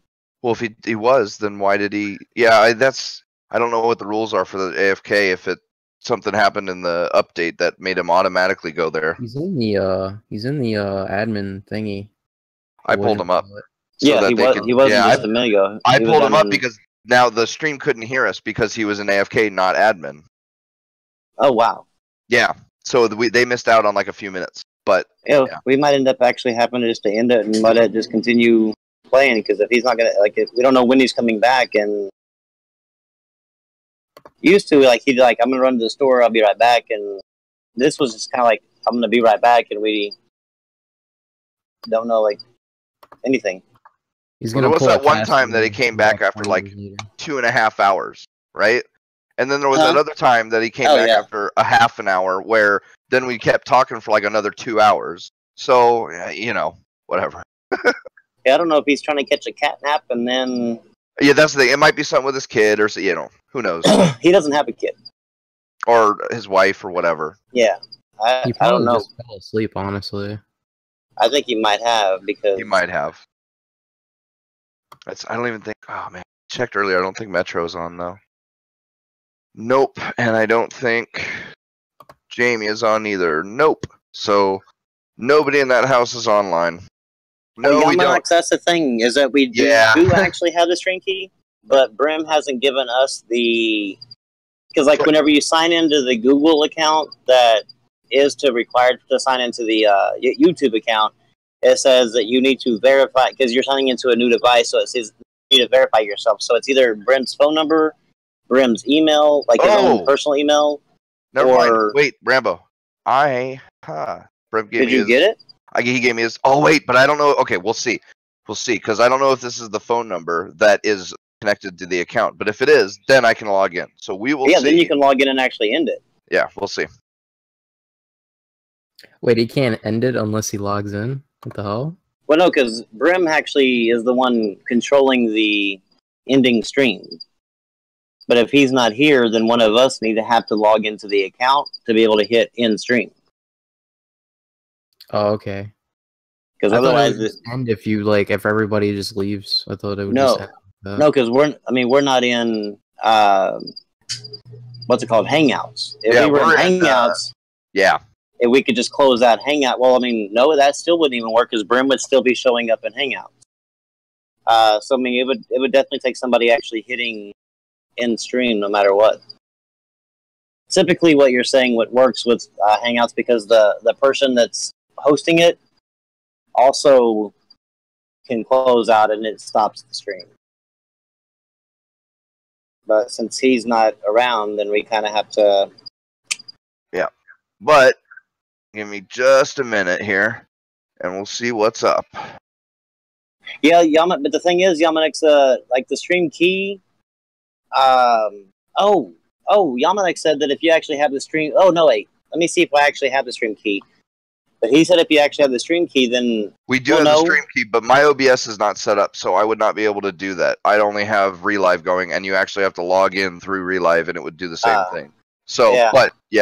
but if it's possible for us to do it, I should be able to do it. I'm glad you got the number. Yeah, Osiris, if y'all would, that would actually be great. No, I don't think he's narcoleptic. I think that typically, like, he keeps weird hours. He does, really does. And so his late night, like his daytime is usually late at night for us.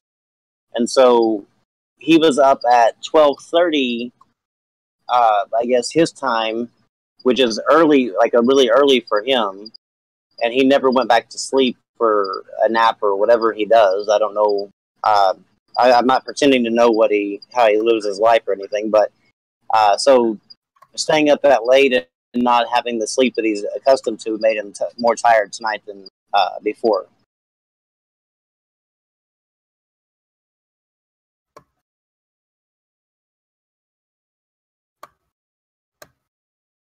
Nope. Doesn't work? Nope. It's not the right number. Oh, wait. Shit.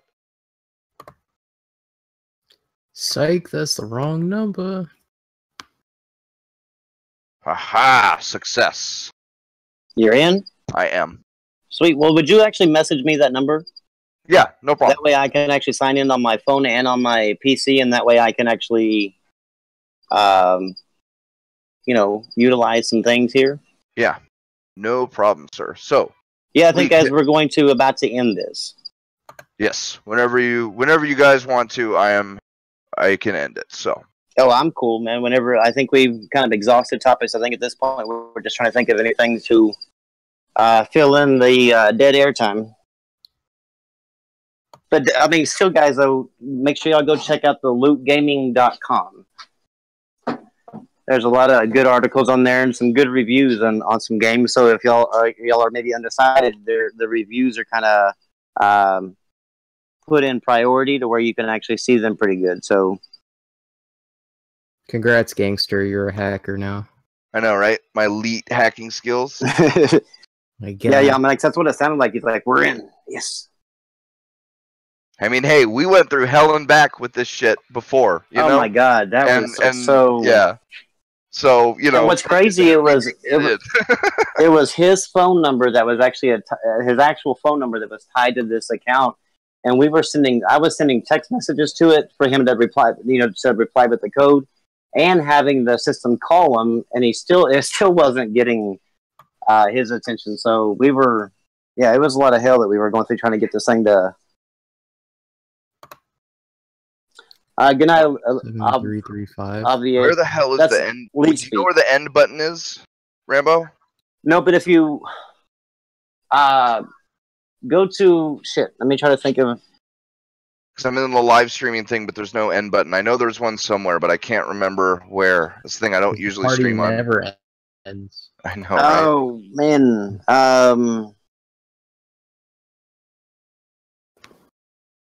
Maybe if you hit like go live, like you're about to go live again. But then we'll be stuck in a double podcast. Well, no, I mean it might. No, like that should end the. That should end this one, and then he can then in turn. But there's no button on that. I would actually have to set up a stream and on my end and do it because there's no. You can set it up through. You can set it up through Google Hangouts. Oh, that's right. Where? So let me give it. Let me give you the instructions on how to you. Said the end button is on OBS. No, I don't have access to his OBS. Yeah, the end button basically right now is on OBS, but yeah, there's a way to do it, but I'm going to give you the instructions on how to start a Google Hangout stream, and then if you start that, it technically should end this one and only bring you into the Google Hangouts one. Right, and then I can just end it real quick. And then you can end it from there. Now remember though, whenever you get into there's going to be the thing like start stream, and you got to click that in order to actually effectively start it and end it as soon as you. But let me send you link in Discord. Send message. Make this pretty complicated, don't they? I know, right? This is why Discord getting video chat is going to change all of this is just going to end right now, which is why I haven't bothered learning it. Okay, here comes the message on the link for how to use Google Hangouts on YouTube now. And if you follow those instructions, I actually did from my computer when I did a live stream the other, it wasn't the other day, but it was a little while ago, and it actually worked. So just hope that this will actually end the stream. We got to kind of force close it. The stream never ends. If you were actually a good hacker, you could actually just hack into his computer. Dude, I'm baked and fucking, He's a retired hacker, Rambo. God, there's limits to my fucking hacker anymore. Mixing Mutt, we actually had the exact same thought process, hacking to his OBS. That's what we're going to tell them happened, though, is that Gangster here hacked into his OBS and ended the stream that way. So if all of us leave right now, it's just going to be an empty... Yeah, it's just going to be dead air for the 8-hour limit that YouTube allows. Yep. Just rename it and just be testing. We can't even rename it. Oh, no, man. I can rename it. Oh, you can rename it? Oh, yeah. Yeah, I have access to all that. Yeah, I was about to say, that's the thing. There's no end button on the dashboard for YouTube, which is just kind of fucking silly. But One more straw. The camel's back. I'm telling you guys. Let me see. Let me see if I can actually. Xbox, it's not having a home button.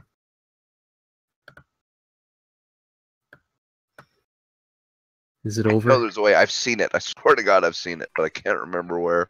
There's so many different websites. Bullshit.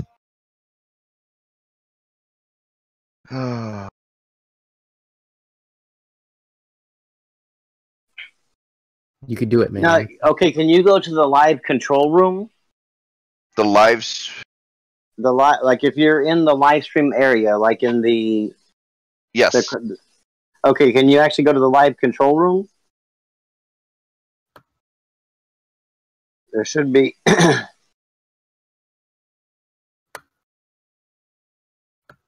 There's somebody in one of the. He's in the supporters. Voice chat.